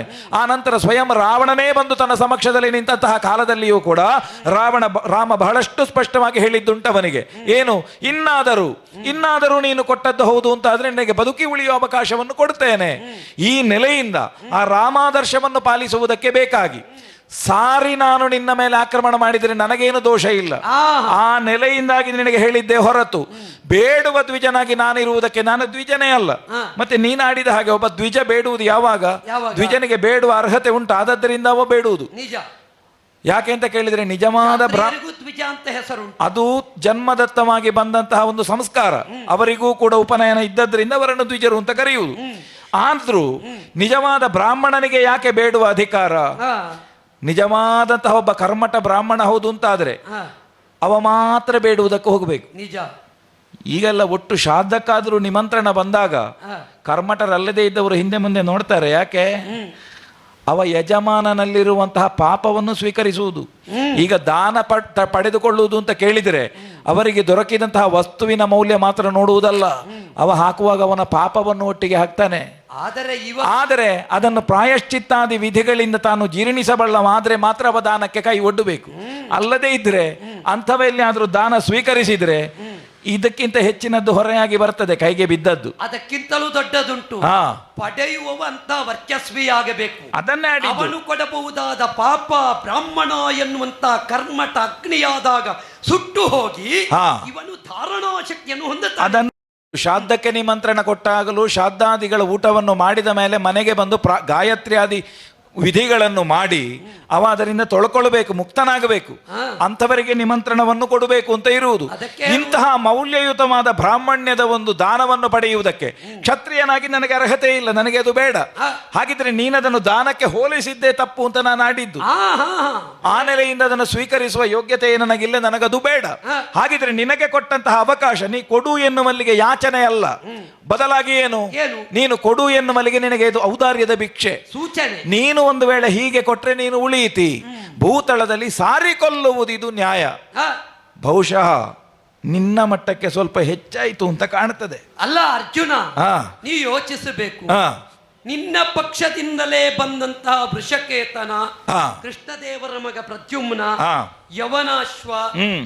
ಮಾತ್ರ ಅಲ್ಲ ಅನುಸಾಲ್ವ, ಇಂತಹ ಪ್ರಬಲ ವೀರರು ನನ್ನ ಅಸ್ತ್ರ ಪ್ರಯೋಗಕ್ಕೆ ಆಹುತಿಯಾಗಿದ್ದಾರೆ. ಇಷ್ಟಿತ್ತು ನೀನು ನನಗೆ ಸೂಚನೆ ಕೊಡ್ತಿಂತಾದ್ರೆ ನನ್ನಲ್ಲಿ ಏನು ದೌರ್ಬಲ್ಯ ಕಂಡೆ? ಅದನ್ನೇ ಆಡಿದ್ದು ನೀನು ಹುಡುಗ ಅಂತ ನಾನು ಆರಂಭದಲ್ಲಿ ಆಡಿದ್ದನ್ನೇ ಮತ್ತೆ ಹೇಳ್ತಾ ಇರುವುದು. ಹುಡುಗನೇ ಅಲ್ವೇ ಇಷ್ಟು ಮಾಡಿದ್ದು? ಅದೇ ಹೇಳಿದ್ದು. 5 ವರ್ಷದ ಹುಡುಗನೇ ಅಲ್ವೇ ಹರಿದರ್ಶನ ಪಡೆದದ್ದು? ಈಗ ಪ್ರಾಯದ ನೆಲೆಯಿಂದ ನೀನು ಹೌದು ಅಂತ ಆದ್ರೆ ಆ ಹರಿದರ್ಶನ ಪಡೆದಂತಹ ಹುಡುಗನಿಗೆ ಇದ್ದ ಜ್ಞಾನ ಏನುಂಟು ಅದು ಇದ್ದದ್ದಿದ್ರೆ ನೀನೀಗ ಯುದ್ಧಕ್ಕೆ ಬರ್ತಿರ್ಲಿಲ್ಲ. ನಿಮ್ಮ ಉದ್ದೇಶ ಏನು? ದೃಪದನನ್ನು ಸೋಲಿಸುವಾಗ ನಿನಗೆಷ್ಟು ವರ್ಷ? ಸಣ್ಣ ಪ್ರಾಯವೇ. ನನ್ನಷ್ಟೇ ಅಲ್ವಾ? ನೀವು ಹೌದು ಮದುವೆ ಆಗ್ಲಿಲ್ಲ? ಹೌದು, ನನಗೆ ಮದುವೆ ಆಗಿದೆ. ಆಗ್ಲಿ. ಈಗ ದೃಪದನ ನೀನು ದೊಡ್ಡವರಿಗೆ ಹೊಡೆಯಬಹುದು, ನಾವು ಹೊಡೆಯಬಾರದು. ಈಗ ನಾ ಕೇಳ್ತೇನೆ, ಈಗ ನಿಮ್ಮ ಉದ್ದೇಶ ಏನು? ನಮ್ಮದ್ದು ಹರಿದರ್ಶನ. ಹರಿದರ್ಶನ. ಈಗ ನಾವು ಯಾರು? ಹರಿಭಕ್ತರು ಅಲ್ವಾ? ಹಾಗಿದ್ರೆ ಯುದ್ಧ ಮಾಡುವುದರಲ್ಲಿ ಅರ್ಥ ಏನು? ನೀನ್ ನನಗೆ ಉಪದೇಶ ಕೊಡುವುದಲ್ಲ, ನಿನ್ನದ್ದೆಂತದ್ದು ಕತೆ? ರಣಯಜ್ಞ. ಹೌದು ಅಂತ ಆದ್ರೆ ರಣಯಜ್ಞವೇ ಹೌದಾದ್ರೆ ಯಾರಲ್ಲಿ ಅಂತ ಉಂಟು. ಈಗ ಪರೋಕ್ಷವಾಗಿ ನೀವು ನೋಡಿದ್ರೆ ಹರಿದರ್ಶನವೇ ನಿಮ್ಮ ಉದ್ದೇಶ ಹೌದು ಅಂತ ಆದ್ರೆ ಹರಿಯ ಜೊತೆಯಲ್ಲಿ ಅತ್ಯಂತ ಸಖ್ಯನಾಗಿ, ಅದರಲ್ಲಿಯೂ ಪಾಂಡವಾನಾಂ ಧನಂಜಯೋ ಅಸ್ಮಿ ಎನ್ನುವಷ್ಟರ ಮಟ್ಟಿಗೆ ಎತ್ತರಕ್ಕೇರಿದ ನನ್ನಲ್ಲಿ ನೀನು ಹೋರಾಟವನ್ನು ಮಾಡುವುದರಿಂದ ಪರೋಕ್ಷವಾಗಿ ಹರಿವಿರೋಧವನ್ನೇ ಸಾಧಿಸಿದ ಹಾಗಾಗುವುದಿಲ್ವೋ? ಹಾಗಿರುವಾಗ ಪ್ರಬುದ್ಧತೆ ಎನ್ನುವುದು ದೃಪದನಲ್ಲಿ ಹೋರಾಡುವಾಗ ನಾನು ಯಾಕೆ ಹೋದೆ? ದೃಪದನನ್ನು ಕಟ್ಟಿತರುವುದಕ್ಕೆ ನನಗೆ ಉಪದೇಶ ಮಾಡಿದವ ಯಾರು? ನಮ್ಮ ಗುರು. ಹಾಗಾದದ್ದರಿಂದಲೇ ಗುರುವಿನ ಆಜ್ಞೆಯನ್ನೇ ಹೊತ್ತು ನಾ ಬಂದಿದ್ದೇನೆ. ಇರಬಹುದು. ಈಗ ಪಿತೃಆಜ್ಞೆ ಎನ್ನುವುದು ನೇರವಾಗಿ ಇಂತಹ ಮಾತಿಗೆ ಅವ ಸಿಕ್ಕಿದ್ರೆ ಅವನಿಗೆ ಅರ್ಥ ಆದೀತು ಅಂತ. ಈಗ ನಿನ್ನ ಪಿತೃಆಜ್ಞೆ ಇರಬಹುದು, ಕೆಲವೊಮ್ಮೆ ತಪ್ಪು ಗ್ರಹಿತಕ್ಕೆ ಅಂತ ಇರ್ತದೆ. ಯಾವುದೇ ಇದ್ರೂ ಒಂದು ಕೆಲಸ ಬಹುಶಃ ಇಂತಹ ಉದ್ದೇಶ, ಇದಕ್ಕಾಗಿ ನಾವು ಮಾಡುವುದು, ಅಶ್ವಮೇಧದ ಹಿನ್ನೆಲೆ ಇದನ್ನು ತಿಳಿದದ್ದಿದ್ರೆ ಈ ಜಾಗದಲ್ಲಿ ಇವತ್ತು ಅವ ಇರ್ತಿದ್ರೆ ಬಹುಶಃ ಅವನಿಗೆ ಅರ್ಥ ಆಗ್ತಿತ್ತು ಅಂತ ಆಗ ಆಡಿದ್ದು. ನಮಗೇನು ಪೂರ್ವಾಗ್ರಹ ಇಲ್ಲ ನಿನ್ನ ಬಗ್ಗೆ. ನೀನು ಜನ ಆಗ್ಲಿಕ್ಕಿಲ್ಲ ಅಂದ್ರೆ ಏನು? ಸಾಮರ್ಥ್ಯ ಹೌದು, ನಿನ್ನನ್ನು ಒಪ್ಪುವ, ನಿನ್ನ ಸಾಮರ್ಥ್ಯದ ಬಗ್ಗೆ ನಮಗೆ ಒಳ್ಳೆಯ ಭಾವನೆ ಉಂಟು. ಬಹುಶಃ ನಿನ್ನಂತಹ ಒಬ್ಬ ಮಹಾಯೋಧರು ಭವಿಷ್ಯದ ಈ ಭರತ ವರ್ಷಕ್ಕೆ ಅಗತ್ಯ ಉಂಟು. ಒಬ್ಬ ಯೋಧ ಅಂದ್ರೆ ಹೇಗಿರಬೇಕು? ತನ್ನ ದೇಶಕ್ಕೆ ಬೇಕಾಗಿ ಪ್ರಾಣ ಕೊಡುವಂತಹ ಯೋಧರ ಸಾಲಿಗೆ ಆದರ್ಶವಾಗಿ ಸೇರಿಸುವುದಿದ್ರೆ ನಿನಗೆ ಬಹುಶಃ ಭಾರತ ರತ್ನವೇ ಕೊಡಬೇಕು. ಆ ಮಟ್ಟಕ್ಕೂ ನಾ ಮುಂದಾಗುತ್ತೇನೆ. ಯಾಕಂದ್ರೆ ನೆನಪಾಗ್ತದೆ, ನನ್ನ ಒಬ್ಬ ಮಗ ಇದ್ದ, ಆ ಜಾಗದಲ್ಲಿ ಕಂಡದ್ರಿಂದ ಹೇಳಿದ್ದು ಮಗು, ಅವ ಭಾರತ ರತ್ನ ಆಗಿದ್ದ. ಉಳಿಸಿಕೊಳ್ಳುವ ಯೋಗ ನನಗಿಲ್ಲ, ಆದ್ರೆ ಆ ಜಾಗಕ್ಕೆ ಬಂದು ನೀನು ಹಾಗಾಗಬಾರದಲ್ಲ. ಆ ನೆಲೆಯಿಂದ ನಿನಗೆ ಔದಾರ್ಯದ ಭಿಕ್ಷೆ ಹೋಗು. ಕೊಡುವುದಕ್ಕಿಂತ ಜೀವಂತ ಇರುವಾಗಲೇ ಭೀಷ್ಮಾಚಾರ್ಯರು ಕೊಟ್ಟು ದೊಡ್ಡ ಕೆಲಸ ಮಾಡಿದ್ರು. ಆಗಲಿ ಅಪ್ಪ, ಆ ನೆಲೆಯಿಂದ ನಮ್ಮ ವಂಶಕ್ಕೆ ಕೊಡಬೇಕಿದ್ರೆ, ರಕ್ತ ಸಿಗಬೇಕಿದ್ರೆ ಸತ್ತು ಕೆಲವು ವರ್ಷ ಹೋಗಿ ಕೊನೆಗೆ ಜಾಗ ಇಲ್ಲ ಅಂತೆಲ್ಲ ಹೇಳುವುದು, ಅದು ದುಃಖ ಆಗುವುದು. ಕೊಡುವಾಗಲೂ ಅವರಿಗೆ ಕೊನೆಯ ಪಕ್ಷ ಒಂದು ಸಮಾಧಿ ಕಟ್ಟಲಿಕ್ಕೂ ಜಾಗ ಕೊಡುವುದಿಲ್ಲ. ಅದೆಲ್ಲ ನೋವಿನ ವಿಷಯ. ಅಂಥದ್ದೆಲ್ಲ ಆಗುವುದು ಬೇಡ. ನಿನಗೆ ಸಮಾಧಿ ಕಟ್ಟಲಿಕ್ಕೆ ಜಾಗ ಇಲ್ಲದೆ ಆಗುವುದು, ಮತ್ತೆ ಯಾರ್ಯಾರು ನಿನ್ನ ಬಗ್ಗೆ ಬೇರೆ ಆಕ್ಷೇಪ ಮಾಡುವುದು ಯಾಕೆ? ಅದರ ಬದಲಾಗಿ ಹೋಗಿ ನಿನ್ನ ಅಪ್ಪನನ್ನು ಕರ್ಕೊಂಡು ಬಾ.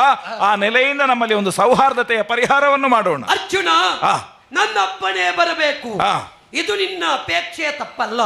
ಸರಸಕ್ಕೆ, ಸಂಧಾನಕ್ಕೆ, ಸಮರಕ್ಕೆ, ಸಹಪಂಕ್ತಿ ಭೋಜನಕ್ಕೆ ಸಮಾನತೆ ಬೇಕು. ಹೌದು. ಈಗ ಇದು ಯುದ್ಧ ಕ್ಷೇತ್ರ. ದೊಡ್ಡವ ಸಣ್ಣವ ಎನ್ನುವ ಭೇದ ಕಲ್ಪನೆ ಮಾಡುವುದಕ್ಕಿಲ್ಲ. ಯುದ್ಧದಲ್ಲಿ ಎದುರಾಗಿ ನಿಂತವ ಯಾವನೇ ಆಗಲಿ ಅವನು ಲಕ್ಷ್ಯ ಅಲ್ಲ. ವಸುಶೇನ ನನ್ನ ಪ್ರಾಯದವನೇ ನಿನ್ನಲ್ಲಿ ಹೋರಾಟ ಮಾಡಿದ ಕರ್ಣಜಾತ. ನೀ ಸಣ್ಣವ ಅಂತ ನೋಡ್ಲಿಲ್ಲ. ಈ ಮೊದಲು ನೀ ಯುದ್ಧ ಪ್ರಕ್ರಿಯೆಯಲ್ಲಿ ತೊಡಗಿದಾಗ ಪ್ರವೀರ ಅಲ್ವಾ? ಹೌದೌದು. ಅವನು ಹೋರಾಟ ಮಾಡಿದ ಪರಿಣಾಮದಲ್ಲಿ ನಿನ್ನ ಕೈಯಲ್ಲಿ ಹತನಾದ. ಆದ್ದರಿಂದ ಹೋರಾಟದಲ್ಲಿ ಪ್ರಾಯ ಮುಖ್ಯವಲ್ಲ, ಅವನ ಲಕ್ಷ್ಯವೇ ಮುಖ್ಯ. ಯುದ್ಧವದು ಎನಗೆ ವೀರಭೂಮಿ, ಯುದ್ಧವದು ಎನಗೆ ಮೋಕ್ಷಧಾಮ, ಯುದ್ಧವದು ಎನಗೆ ಮೋಕ್ಷ ಸಂಗ್ರಾಮ. ಈ ಭಾವದಿಂದಲೇ ತೊಡಗಿಕೊಳ್ಳುವುದು ಯೋಧ ಧರ್ಮ. ಅದನ್ನನುಸರಿಸಿಕೊಂಡು ನಾ ಬಂದವನಿದ್ದೇನೆ. ಮತ್ತೆ ಅಪ್ಪ ಬರುವುದು ದೊಡ್ಡದೇ ಅಲ್ಲ. ಲೋಕದಲ್ಲೊಂದು ಮಾತುಂಟು, ರನ್ನ ತುಪ್ಪರಿಗೆ ಏರಲಾಗದವ ಮೇರುವನ್ನು ಏರುತ್ತೇನೆ ಅಂತ ಅಪೇಕ್ಷಿಸುವ ಕ್ರಮ ಉಂಟೆ. ಮೊದಲು ಈ ಸುತನ್ವ ಎನ್ನುವ ರನ್ನ ತುಪ್ಪರಿಗೆಯನ್ನು ಏರು, ಮತ್ತೆ ನನ್ನ ಹಂಸಧ್ವಜ ಎನ್ನುವ ಮೇರುವನ್ನು ನೀ ನಿರೀಕ್ಷಿಸು.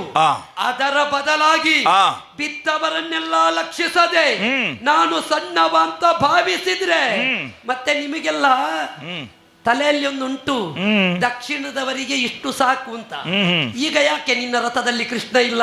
ಆಹಾ. ಕೃಷ್ಣನನ್ನು ಬಿಟ್ಟಿದ್ದಿ. ಆ. ಈ ಮೇಲಿನವರು ಮಾಡುವ ದೊಡ್ಡ ತಪ್ಪು ಅದೇ. ಆ. ಅಂದ್ರೆ ಹಸ್ತಿನಾವತಿಯವರು ಆ. ನೀವು ಇಲ್ಲಿಗೆ ಬರುವಾಗ ಬೇಕಾದ್ದನ್ನು ಹಿಡ್ಕೊಂಡೇ ಬರುವುದಿಲ್ಲ. ಆ. ಆದ್ದರಿಂದ ಆ. ಬಿಟ್ಟು ಬಂದುದರ ಪರಿಣಾಮ ಆ. ಕೆಟ್ಟೆ ವಕಟ ಅಂತ ನಿಮ್ಮ ನಾಲಗೆಯಲ್ಲಿ ಆ. ಇವತ್ತು ಹೇಳಿಸದೆ ಹೋದ್ರೆ ಆ. ಚಂಪಕಾವತಿಯ ಗಂಡು ಮಗಸುದನ್ನು ಅಲ್ಲ. ನಾವು ಯಾಕೆ ಕೃಷ್ಣನನ್ನು ಭೌತಿಕವಾಗಿ ಇಲ್ಲಿಗೆ ಹಿಡ್ಕೊಂಡು ಬರಲಿಲ್ಲ, ಆ. ಇಲ್ಲಿ ಅವರು ಗಟ್ಟಿ ಹಿಡ್ಕೊಂಡಿದ್ದಾರೆ ಅಂತ ನಾವು ತಿಳ್ಕೊಂಡದ್ದು. ಆ, ಹಾಗೆ. ಆದ್ರೆ ಇಲ್ಲಿಯವರಿಗೆ ಆ. ಹೆಸರಿಗೆ ಮಾತ್ರ ಬಾಯಲ್ಲಿ ಕೃಷ್ಣ ಅಂತ ಆದ್ರೆ, ಕೃಷ್ಣ ಭಕ್ತರು ಬರುವಾಗ ಔದಾರ್ಯ ಇಲ್ಲ ಅಂತ ಆದ್ರೆ, ಕೃಷ್ಣನ ಭಕ್ತ ಏನು ಅಂತ ನಾ ತೋರಿಸಿಕೊಡ್ಬೇಕಾಗಿ ಬಂದಿತ್ತು. ನೋಡೋಣ.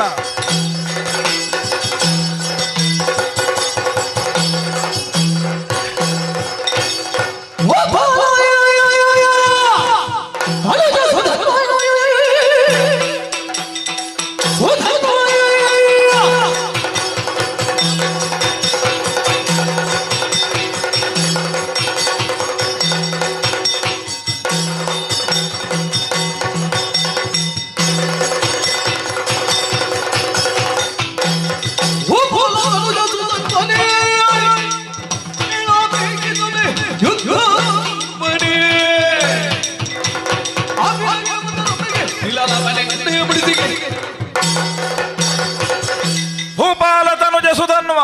ಏನು ಅರ್ಜುನ? ಸಾಮಾನ್ಯವಾದಂತಹ ಯುದ್ಧದ ಉಪಕ್ರಮದಲ್ಲಿ ತೊಡಗಿದಂತಹ ನಾವು ಆ, ನಮ್ಮದ್ದಾದ ಬಿಲ್ಬಲ್ಮ ಏನು ಎನ್ನುವುದನ್ನು ತೋರಿಸುವುದಕ್ಕೆ ಮುಂದಾದೆವು. ಆ, ಪುಂಖಾನುಪುಂಖವಾಗಿ ನಿನ್ನ ಧನುಸಿನ ಸಂಜಿನಿಯಿಂದ ಹೊರ ಹೊಮ್ಮಲ್ಪಡುವಂತಹ ಬಾಣ ಏನುಂಟು, ಅದಕ್ಕೆ ಪ್ರತಿಯಾಗಿ ನಾನು ಬಾಣವನ್ನು ಪ್ರಯೋಗ ಮಾಡಿದವನೇ ಇದ್ದೇನೆ. ಸರಿ. ಆದರೆ ಮಂತ್ರಾಸ್ತ್ರಗಳ ಪ್ರಯೋಗವನ್ನು ಮಾಡುವಂತಹ ಹಂತಕ್ಕೆ ನಾ ಮುಂದಾಗಲಿಲ್ಲ. ಯಾಕೆ? ಯಾಕೆ? ಆಗಲೂ ಒಂದು ಎಚ್ಚರಿಕೆ ಕೊಡೋಣ ಎನ್ನುವಂತಹ ಉದ್ದೇಶದಿಂದಲೇ ಆ. ಪಾರ್ಥನದ್ದಾದಂತಹ ನಿಷಂಗದಲ್ಲಿ ನಿಕ್ಷೇಪಿತಗೊಂಡಂತಹ ವಿಶಿಷ್ಟವಾದ ಅಸ್ತ್ರದ ಬಲುಮೆ ಏನು ಆ. ಎನ್ನುವುದನ್ನು ಕುರುಕ್ಷೇತ್ರದ ರಣಧಾರಣೆಯಲ್ಲಿ ಕಂಡವರು ಅತ್ಯಂತ ನಿಬ್ಬೆರಗಾದವರಿದ್ದಾರೆ. ಏನು? ಹಾಗಿರುವಾಗ ಲೋಕದಲ್ಲಿ ಅತ್ಯಂತ ವಿಜೃಂಭಣೆಯಿಂದ ಮೆರೆದಂತಹ ಕರ್ಣನ ಸಮಕ್ಷದಲ್ಲಿಯೂ ನನ್ನದ್ದಾದ ಬಾಣ ಪ್ರಯೋಗವಾದ ಹೊತ್ತಿಗೆ ಅವನು ಹೌಹಾರಿದವನಿದ್ದಾನೆ.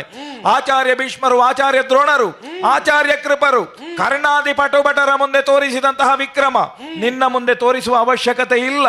ಹಾಗಾದದ್ದರಿಂದ ಮತ್ತೊಮ್ಮೆ ಸಾರ್ತಾ ಇದ್ದೇನೆ, ಬದುಕಬೇಕು ಅಂತ ಆಶೆ ಇದ್ರೆ ಶರಣಾಗಬೇಕು, ಅಲ್ಲದೆ ಇದ್ರೆ ದಿವ್ಯತೆಯನ್ನು ಹೊಂದಿದಂತಹ ಬಾಣದಿಂದಲೇ ನಿನ್ನನ್ನು ನಿಗ್ರಹಿಸ್ತೇನೆ ಎನ್ನುವಂತಹ ಎಚ್ಚರಿಕೆ. ಧರ್ಮಕ್ಷೇತ್ರವಾದ ಕುರುಕ್ಷೇತ್ರದಲ್ಲಿ ನೀನೆ ಬೆರೆದ ಪರಿ ಹಾ, ಸೂತನ ಬಲಮೆ.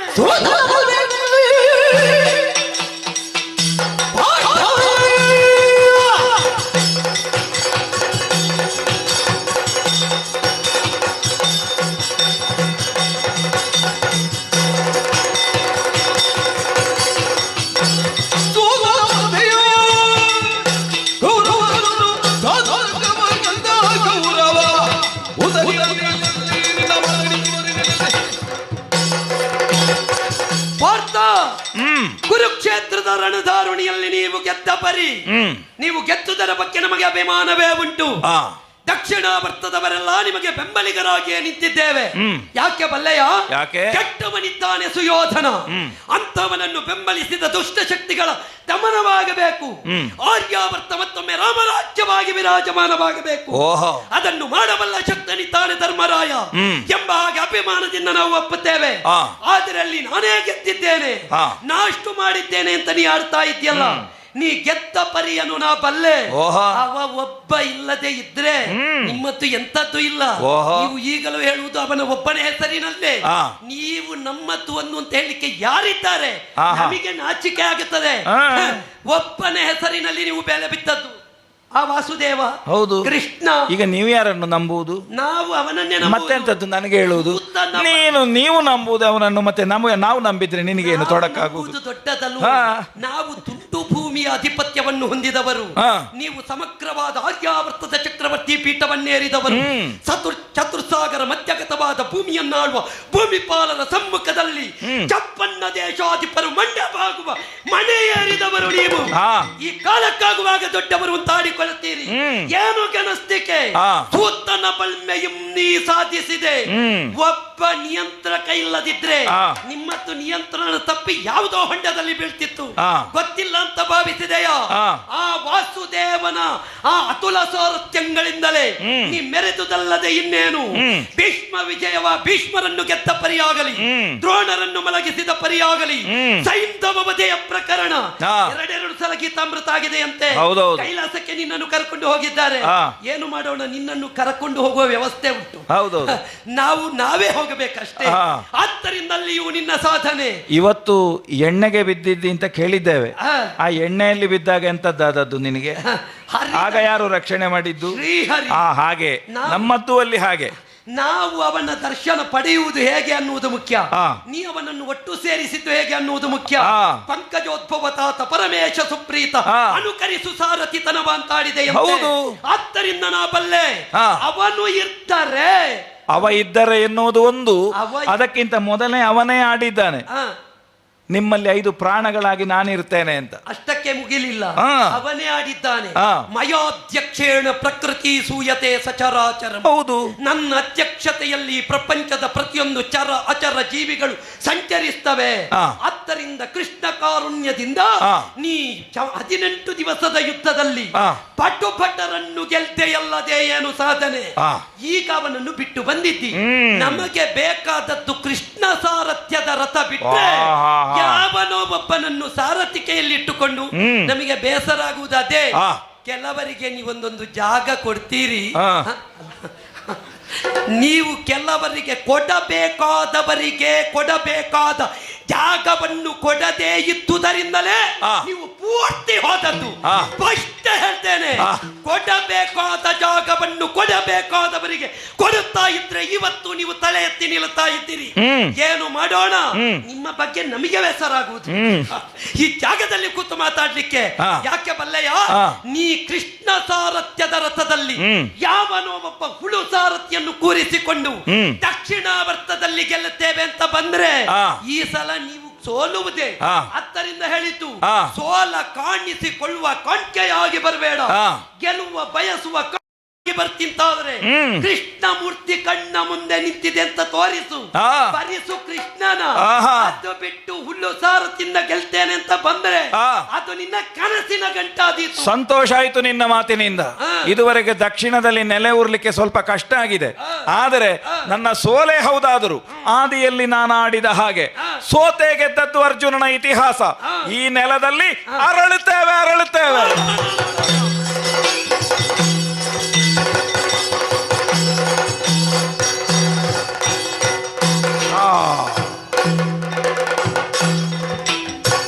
ಅರ್ಜುನ, ನಾ ಪ್ರಯೋಗಿಸಿದ ಪ್ರತಿಯೊಂದು ಅಸ್ತ್ರವನ್ನು ಖಂಡಿಸುತ್ತಾ ಸಾಗಿದೆ. ಸೋಲಿನ ಹಂತದಲ್ಲಿಯೇ ನೀ ಮುಂದುವರಿದೆ. ನಾವೆಲ್ಲ ಯುವಕರು ಅಂತ ನಿಮಗೆ ಆಗಿದೆ. ಯುವ ಶಕ್ತಿ ಎದ್ದು ನಿಲ್ಲದೆ ಇದ್ರೆ ನಿಮ್ಮಂತಹ ಹಿರಿಯ ಶಕ್ತಿಗಳು ತಲೆ ಎತ್ತಲಿಕ್ಕೆ ಸಾಧ್ಯ ಇಲ್ಲ. ಇನ್ನಾದರೂ ಸ್ವಲ್ಪ ಯುವಕರ ಬಗ್ಗೆ ಗಮನ ಹರಿಸಿ ಯುವ ಶಕ್ತಿಯನ್ನು ಬೆಳೆಸುವ ಯೋಚನೆ ಮಾಡಿ. ಆವಾಗ ತಲೆ ಎತ್ತಿ ನಿಲ್ಲುವ ಯೋಗ್ಯತೆ ನಿಮಗೆ ಬರಬಹುದು. ಆದ್ದರಿಂದಲೇ ಆಡಿದ್ದು. ಹುಲ್ಲು ಸಾರಥಿಯ ಇಟ್ಟುಕೊಂಡು ನೀನೇನು ಗೆಲುವೆ. ಆದರೆ ಇವತ್ತು ಕೃಷ್ಣ ಬರುವುದಕ್ಕೆ ಬೇಕಾಗಿ ನಿನ್ನ ರಥದಲ್ಲಿರುವ ಆ ಸಾರಥಿಯನ್ನು ಬಲಿಗೊಳ್ಳುತ್ತಾ ಇದ್ದೇನೆ. ಅವನ ಜಾಗದಲ್ಲಿ ಕೂತವ ಸಾಯುವುದಿಲ್ಲ ಅಂತ ಅವನಿಗೆ ಗೊತ್ತಾಗಬೇಕು. ಸತ್ತರೂ ಬದುಕಿಸುವ ಸಂಜೀವನಾಗಿ ಅವ ಬರಬೇಕು. ಸಂಜೀವನಾಗಿ ಬರ್ತಾನೋ ಅಲ್ಲ ನಿರ್ಜೀವವಾಗಿ ನಿನ್ನನ್ನು ಕರಕೊಂಡು ಹೋಗುತ್ತಾನೋ ಅದು ಅವನಿಗೆ ಬಿಟ್ಟ ವಿಷಯ. ಬಾಣದಿಂದ ಸಾರಥಿಯನ್ನು ಬಲಿಗೊಟ್ಟಿದ್ದೇನೆ. ವ್ಯತಿಸಿಸುತ್ತಲಿಯಲು ಸಾರಥಿಗಿಯನು ತಾರಿಗಿದೋ ಪ್ರದೊಳಗಲೆ ಕಿರೀಟಿ ಮಹಾರಥದಿ ಗಜರದ ಪ್ರದೊಳಗಲೆ ಕಿರೀಟಿ ಮಹಾರಥದಿ ಗಜರುದ್ಯೋದ ನಿವನ ಮಥಿಸದ ಪ್ರತಿಯು ಪಡೆದೋ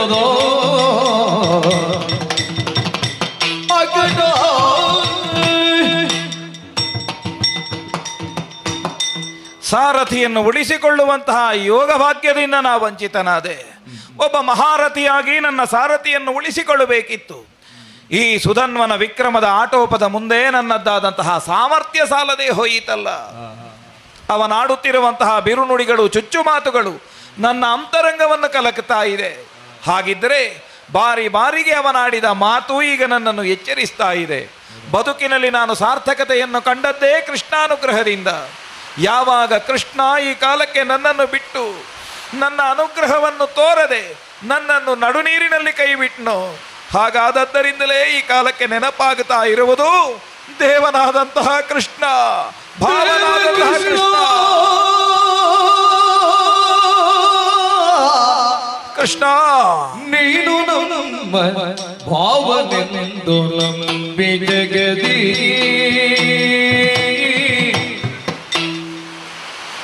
ಕೋವಿದಶ್ವವನ್ನು ಪಿಡಿದು ಜೀವಿಸಿದೆವಲ್ಲಿಯ.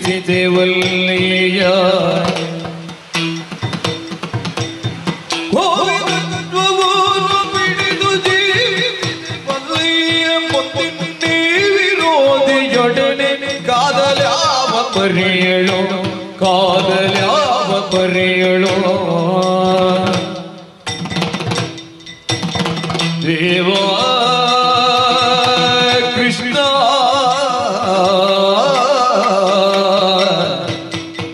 ದೇವ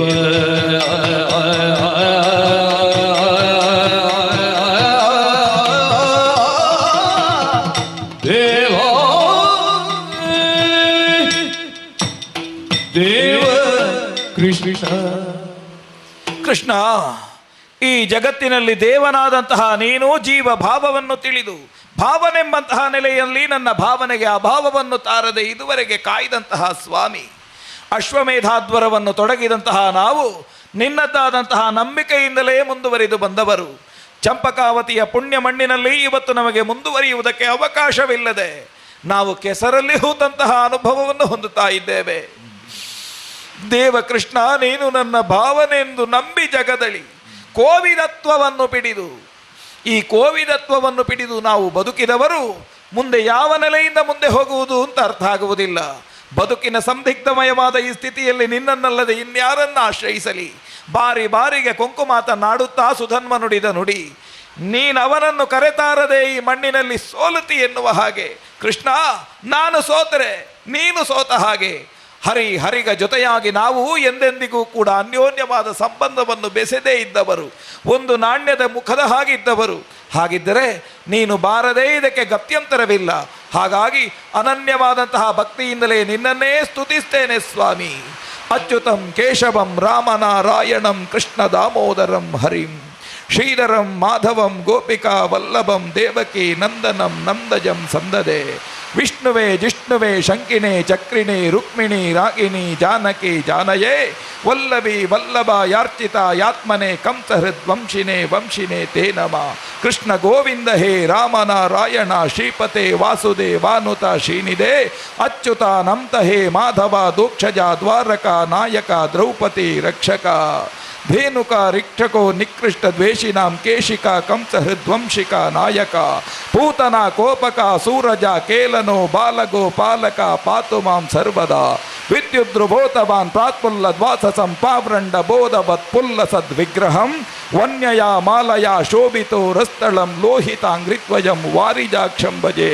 ಶ್ರೀ ವನಿತೆಯರಸನೆ ವಿಮಲ ರಾಜೀವ ಪೀಠನ ಪಿತನೆ ಜಗಗತಿ ಪಾವನನೆ ಸನಕಾದಿ ಸಜ್ಜನ ನಿಕರ ದಾತಾರ ರಾವಣಾಸುರ ಮಥನ ಶ್ರವಣ ಕಥಾಸುಧಾ ವಿನೂತನ ಕಥನ ಕಾರಣ ಕಾವು ದಾನತೈ ಪಾಮರಣವು ನಾರಾಯಣ.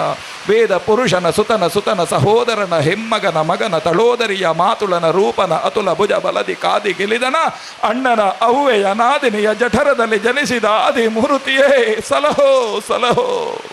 ಗಿಳಿಯ ಮರಿಯನ್ನು ತಂದು ಪಂಜರದೊಳಗೆ ಪೋಷಿಸಿ ಮೃದು ನುಡಿಗಳನ್ನು ಲಾಲಿಸಿ ಪೇಳುವ ಪರಿಣಿತಿಯಂತೆ ನೀನೆನಗೆ ತಿಳುಹಿ ಮತಿಯನ್ನು ಎನ್ನ ಜಿಹುವೆಗೆ ಮೊಳಗು ಒಂದದಿ ನಿನ್ನ ನಾಮಾವಳಿಯ ಪೊಗಳಿಕೆ ಇತ್ತು ರಕ್ಷಿಸು. ಕೃಷ್ಣ ಕೃಷ್ಣ ಕೃಷ್ಣ. ಕೀಳರ್ಜುನನು ಧ್ಯಾನಿಸಲು ಕೀಳರ್ಜುನನು ಧ್ಯಾನಿಸಲ್ ಅರಿದಚ್ಚುತ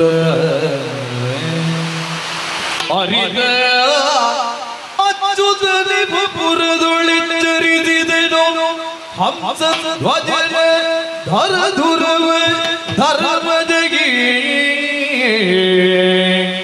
ಕೃಷ್ಣ ಅರಿತ ನಚ್ಚುತ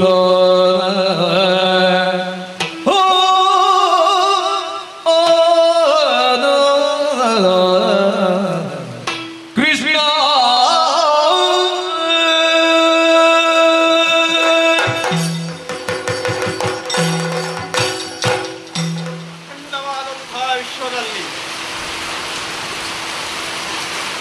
ಲೀಲಾವಿಭೂತಿ ಪುರುಷರು ಮಹಾವಿಭೂತಿ ಪುರುಷರು ಅಂತ ವರ್ಗೀಕರಿಸಿದಾಗ ತತ್ವಜ್ಞಾನಿಗಳು ಶ್ರೋತ್ರಿಯರು ವಿದ್ವಾಂಸರು ನನ್ನನ್ನು ಲೀಲಾವಿಭೂತಿ ಅಂತ ಕರೆದರು. ಸದ್ಯ ನನಗೊಂದು ಪಂಥಾಹ್ವಾನವಾಗಿದೆ. ನಮ್ಮವರೇ ಆದ ಅರ್ಜುನ ಯತ್ರ ಯೋಗೇಶ್ವರೋ ಪಾರ್ಥ ಯತ್ರೋ ಪಾರ್ಥದ ಮೂರ್ಧನ. ಯೋಗೇಶ್ವರನ ಪಾಲಿಗೆ ಕೃಷ್ಣನಾದವ ನಾನು ಜ್ಞಾನೇಶ್ವರನಾಗಿದ್ದೇನೆ. ಚಂಪಕಾವತಿಯಲ್ಲಿ ನಡೆದಂಥ ವೃತ್ತಾಂತ ನನಗೂ ಧರ್ಮ ಸಮನ್ವಯವನ್ನು ಒದಗಿಸಿದೆ. ಪ್ರಪಂಚಕ್ಕೆ ಧರ್ಮಾಧಿಕಾರಿಯಾದವ ನಾನು. ಒಬ್ಬನನ್ನಾಗಲಿ ಒಂದು ಪಕ್ಷವನ್ನಾಗಲಿ ಒಂದು ವರ್ಗವನ್ನಾಗಲಿ ಮೆಚ್ಚಿಕೊಳ್ಳುವುದೋ ಅಪ್ಪಿಕೊಳ್ಳುವುದೋ ನನ್ನ ಜಾಯಮಾನ ಅಲ್ಲ. ನನ್ನನ್ನು ಗುರುತಿಸಿದವರು ಭಕ್ತಾದೀನಂತು ದೈವತ ಅಂತ ಗುರುತಿಸಿದ್ರು. ಇಲ್ಲಿ ಆದಂತಹ ಸಮಸ್ಯೆ ಅದೇ. ಅರ್ಜುನ ಹಾಗೂ ಸುಧನ್ವ ನನ್ನ ಭಕ್ತರು ಎಂಬುದಕ್ಕಿಂತಲೂ ಇಬ್ಬರೂ ಬಂಟರಿ. ಈ ಬಂಟರೊಳಗಿನ ಸಂಘರ್ಷ ಇಲ್ಲಿಯವರೆಗೆ ಹುಟ್ಟುತ್ತದೆ ಅಂತ ಗೊತ್ತಿರಲಿಲ್ಲ. ಒಬ್ಬ ಬಂಟ ನಿರ್ಲಿಪ್ತನಾಗಿದ್ದಾನೆ, ಮತ್ತೊಬ್ಬ ಬಂಟ ಇನ್ನೂ ಕೂಡ ದುಡಿಬೇಕು ಅಂತ ಬಯಸುತ್ತಾ ಇದ್ದಾನೆ. ಹಾಗೆಂತ ಒಬ್ಬನನ್ನು ಕಂಡ್ರೆ ಮತ್ತೊಬ್ಬ ಚುಚ್ಚುತ್ತಾನೆ. ಇವರನ್ನು ಸಮನ್ವಯಗೊಳಿಸುವುದು ಹೇಗೆ? ಇದಕ್ಕೆ ವೇದಿಕೆ ನಿರ್ಮಾಣ ಮಾಡುವುದು ಹೇಗೆ? ಅರ್ಥ ಮಾಡಿಕೊಂಡಿದ್ದೇನೆ. ಕಾರ್ಯ ಸಂಗ್ರಹವಾಗಬೇಕು. ಒಬ್ಬ ಅರ್ಥ, ಮತ್ತೊಬ್ಬ ಜ್ಞಾನಿ, ಮುಕ್ತಿಮತವನ್ನೇ ಬಯಸುತ್ತಾ ಇರುವವ. ಸುಧನ್ವನನ್ನು ಸಂಗ್ರಹಿಸುವುದಕ್ಕಾಗಲಿಲ್ಲ. ಹಾಗೆಂತ ಅವನಿಗೆ ನಿವೃತ್ತಿ ಕೊಡುವುದಕ್ಕೆ ಕೊಡಬೇಕಾದ್ದನ್ನು ಕೊಡಬೇಕಾಗುತ್ತದೆ. ಅರ್ಜುನ ಪ್ರವೃತ್ತಿಯಲ್ಲೇ ಮುಂದುವರಿಯಬೇಕಾಗುತ್ತದೆ. ಹಾಗಾದ್ರೆ ದೋಣಿಯಲ್ಲಿ ಸಾಗುವುದು ಸಹಜ. ಎರಡು ದೋಣಿಯಲ್ಲಿ ಸಂಕ್ರಮಿಸುವ ಸಂದಿಗ್ಧತೆ ನನಗೆ ಒದಗಿ ಬಂದಿದೆ. ಕ್ಷತ್ರಿಯನಾದಂತಹ ಹಂಸಧ್ವಜನ ಕುಮಾರ ವೈಷ್ಣವಾಗ್ರಣಿಯಾಗಿ ಈ ಲೋಕದಲ್ಲಿ ಪಾರಮಾರ್ಥಿಕವಾದ ಬೆಳಕನ್ನು ಕಂಡವ. ಅರ್ಜುನನಂತೂ ಭಗವದ್ಗೀತೆಯ ಗೀತಾ ಸುಧೆಯನ್ನೇ ನನ್ನಿಂದ ಕುಡಿದವ. ಒಬ್ಬ ಆಚಾರ್ಯನಾಗುವ ಎತ್ತರದಲ್ಲಿದ್ದಾನೆ, ಮತ್ತೊಬ್ಬ ಆಚಾರ್ಯತ್ವವನ್ನು ಮೀರಿದ್ದಾನೆ. ಈ ವಾಸ್ತವವನ್ನು ಯಜ್ಞದೀಕ್ಷಿತನಾದ ಧರ್ಮರಾಯನಿಗೆ ಸೂಕ್ಷ್ಮವಾಗಿ ತಿಳಿಸಿದೆ. ಭಕ್ತವತ್ಸಲನಲ್ವೇ ಕರುವೊಂದು ಅಂಬ ಎಂದು ಕೂಗಿದಾಗ ತಾಯಿಯಾದ ದೇನು ಹೋಗಲಿಲ್ಲ ಅಂತಾದ್ರೆ ತಾಯಿ ದೇನು ಎಂಬುದಕ್ಕೆ ಅರ್ಥ ಇಲ್ಲ. ತುಳಸಿಯ ಪತ್ರವನ್ನಾದರೂ ಇಟ್ಟು ಕೃಷ್ಣಾರ್ಪಣ ಅಂತ ಹೇಳಿದ್ರೆ ಓಡೋಡಿ ಹೋಗುವ ನಾನು ನಡೀತೇನೆ ಗರುಡ ವಾಹನನಾಗಿ ಆಗಡೆ.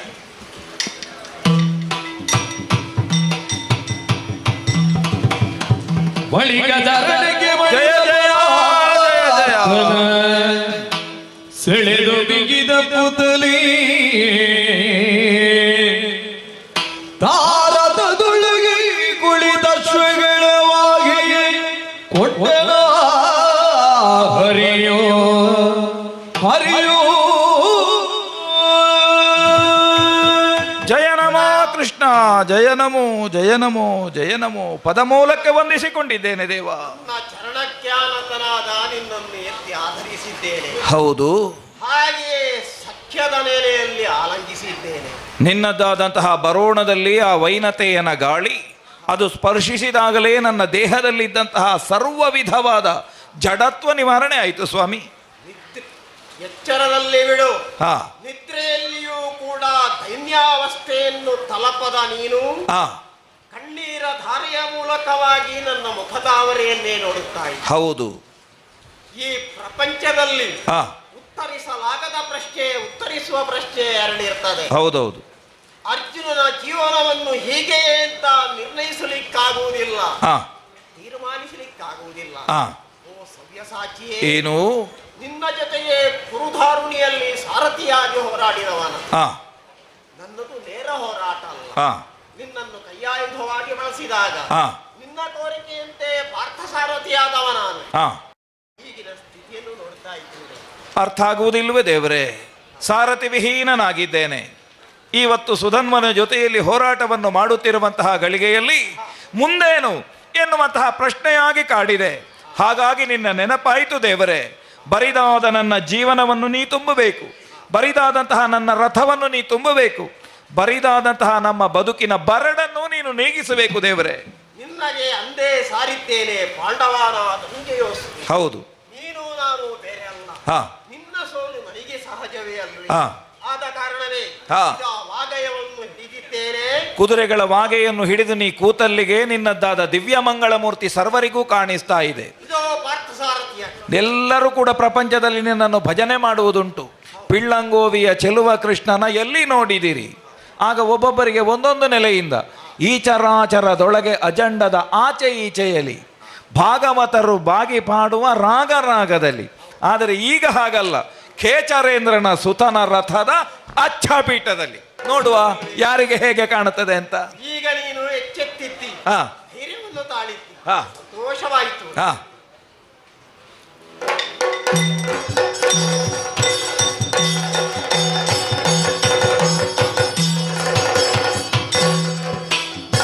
ಗಂಡು ಪುಳಲು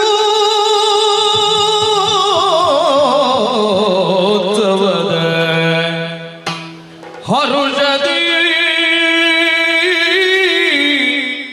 ಗಂಡು ಪುಳಗೋತ್ಸವದ ಹರುಷದಿ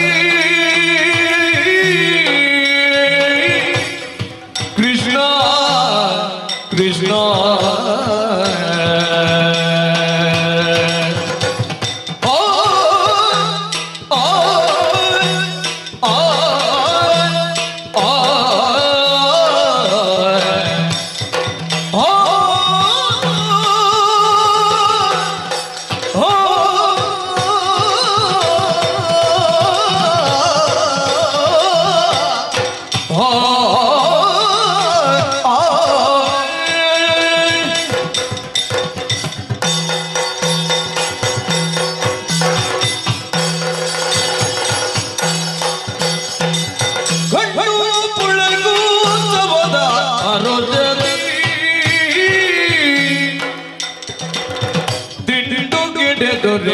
ನಮಿಸಿ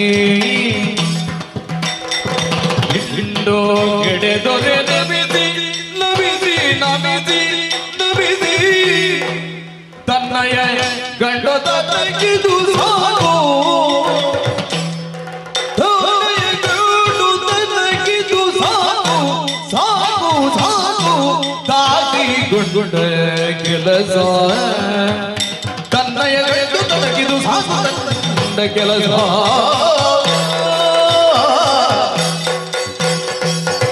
ಗಂಡು ಪುಳಗೋತ್ಸವದ ಹರುಷದಿ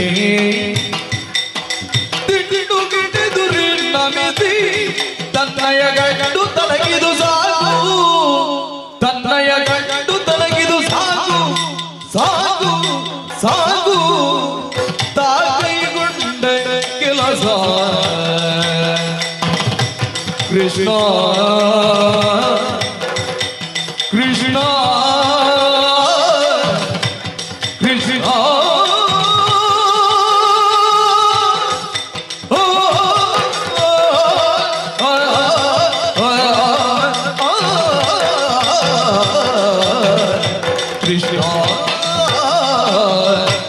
ಕೃಷ್ಣ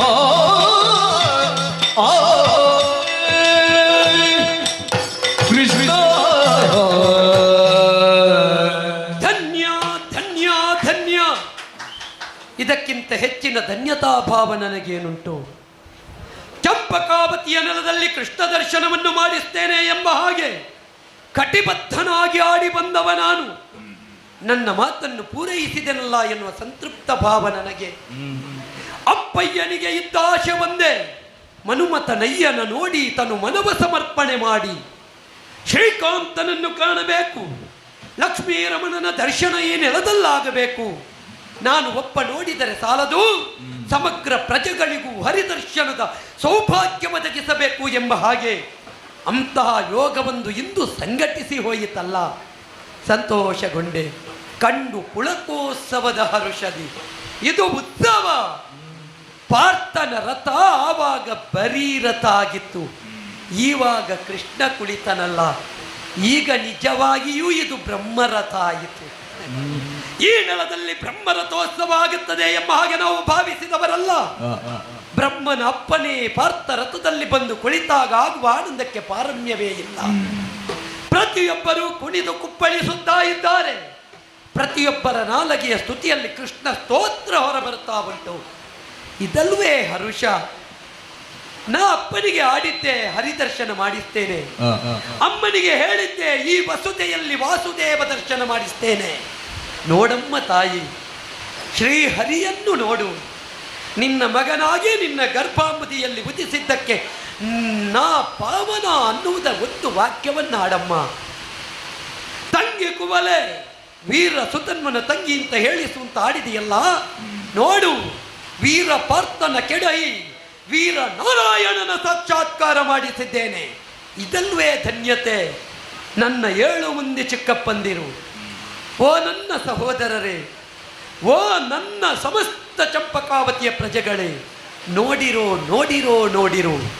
ವರ ಸುಪ್ರಸನ್ನ ವದನದ ಕಮಲ ನೇತ್ರದ ಮಕರ ಕುಂಡಲದ ಲಲಿತ ನಾಸಿಕದ ಮುಳಿದ ಪುರ್ಪುಗಳ ಪಣೆಯ ಮಣಿಮಕುಟದೆಲದುಳಸಿಯ ಕೊರಲ ವನಮಾಲೆಗಳ ಕೌಸ್ತುಭ ಶ್ರೀವಸ್ತ ದುರದ ಚಂದನದ ನಳಿ ತೋಳ್ಗಳ ಗಣಾಂಗ ಸೌಂದರ್ಯ ದಮಯವದ ಸರ್ವಾಭರಣ ಭೂಷಿತನಾದ ಶ್ರೀಹರಿಯನ್ನು ಕಾಣಿರೋ ಕಾಣಿರೋ ಕಾಣಿರೋ. ನೀವೆಲ್ಲ ಕಂಡಲ್ಲಿಗೆ ಸಾಲದು. ಬದುಕು ಸಾರ್ಥಕಗೊಳ್ಳಬೇಕು ಅಂತಿದ್ರೆ ಈ ಕಾಲದಲ್ಲಿ ದೇವರು ಬಂದಿದ್ದಾರೆ. ಅಭಯ ಹಸ್ತ ನೀಡಬೇಕಾದ ಪ್ರಭು ಒಂದು ಕೈಯಲ್ಲಿ ವಾಗೆ, ಮತ್ತೊಂದು ಕೈಯಲ್ಲಿ ಚಮ್ಮಟಿಕೆ ಹಿಡಿದಿದ್ದಾನೆ ಅಂತಾದರೆ ಇವನು ಗೋವಿಂದನಲ್ವೇ? ಗೋವಿಂದನಾದ ಇವನಲ್ಲಿ ನಾ ಆಡಬೇಕಾದದ್ದೊಂದೇ. ಶ್ರೀಹರಿ ಅನುಗ್ರಹಿಸಬೇಕಾದ ಭಗವಂತ, ನೀನು ಧರ್ಮಾಧ್ಯಕ್ಷ ಅಂತ ನಾವು ಊಹಿಸಿದ್ರೆ ನೀನು ಕರ್ಮಾಧ್ಯಕ್ಷನಾಗಿಯೇ ನಿಂತಿದ್ದಿ. ದೇವರೇ, ಇನ್ನು ನಿನ್ನ ದಿವ್ಯ ದರ್ಶನವಾದಾಗ ಫಲ ತಾಂಬೂಲವಿತ್ತು, ಪದ ಕಾಣಿಕೆಯನ್ನಿತ್ತು, ಪದದರ್ಚನೆಗೈದು ಪದ ತೊಳೆದು ಅರ್ಚಿಸುವ ಸ್ಥಳ ಅಲ್ಲ ಸ್ವಾಮಿ ಇದು. ಸತ್ಯಕ್ಕೆ ನಾನು ಶರ್ಮನಲ್ಲ, ವರ್ಮ ಸ್ವಾಮಿ. ಶರ್ಮನಾಗಿ ಅರ್ಚಿಸುವ ಬದಲು ವರ್ಮನಾಗಿ ಕಾದಾಟ ಮಾಡುವಂತ ನೀ ಎಚ್ಚರಿಸ್ತಿಂತಾದ್ರೆ ಈಗಲೂ ಹೇಳುತ್ತೇನೆ, ನಿನ್ನ ಸಾರಥ್ಯದಲ್ಲಿ ಪಾರ್ಥನಿಗೆ ಗೆಲ್ಲುತ್ತೇನೆ ಎನ್ನುವ ಆತ್ಮವಿಶ್ವಾಸ ಉಂಟು ಅಂತಾದ್ರೆ ಮಾಡಲಿ ಪ್ರತಿಜ್ಞೆ. ಎಲವ ಸುಧಾನ್ವ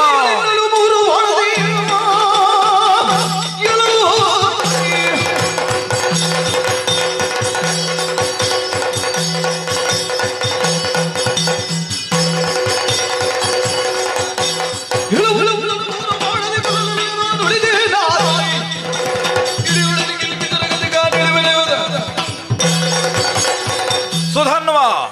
ಆಳದಲೆ ಮಾಡುವವ ರೂಢಿಯೊಳಗುತ್ತಮ, ಆಡಿ ಮಾಡುವವ ಮಧ್ಯಮ, ಆಡಿಯೂ ಮಾಡದೇ ಇದ್ದ ಮಾಧವ. ಪ್ರತಿಜ್ಞಾಬದ್ಧನಾಗಿ ಪ್ರಪಂಚದಲ್ಲಿ ಸಾಧನೆಯನ್ನು ಪೂರೈಸಿದ ಹೆಗ್ಗಳಿಕೆ ಇಳುವಂತಹ ಪಾರ್ಥ ಇವತ್ತು ನಿನ್ನ ಪ್ರತಿಜ್ಞೆಯ ಸವಾಲನ್ನು ಸ್ವೀಕರಿಸಿದ್ದೇನೆ. ಎಲವ ನಿನ್ನನು 3 ಬಾಣದಿ ಕೊಲದೆ ನಾ ಉಳಿದೇನಾದಡೆ ಧರೆಯೊಳ ಅತ್ತೆ ಗೆಲ್ಬೆ ಶರಗತಿ ನನಗೆ ಬರಲಿ.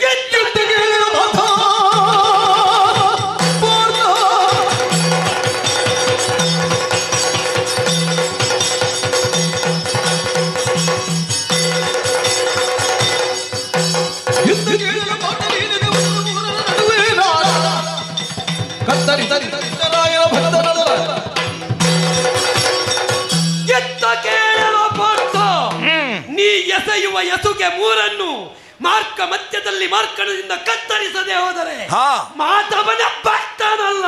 ಹೌದಾ? ಓ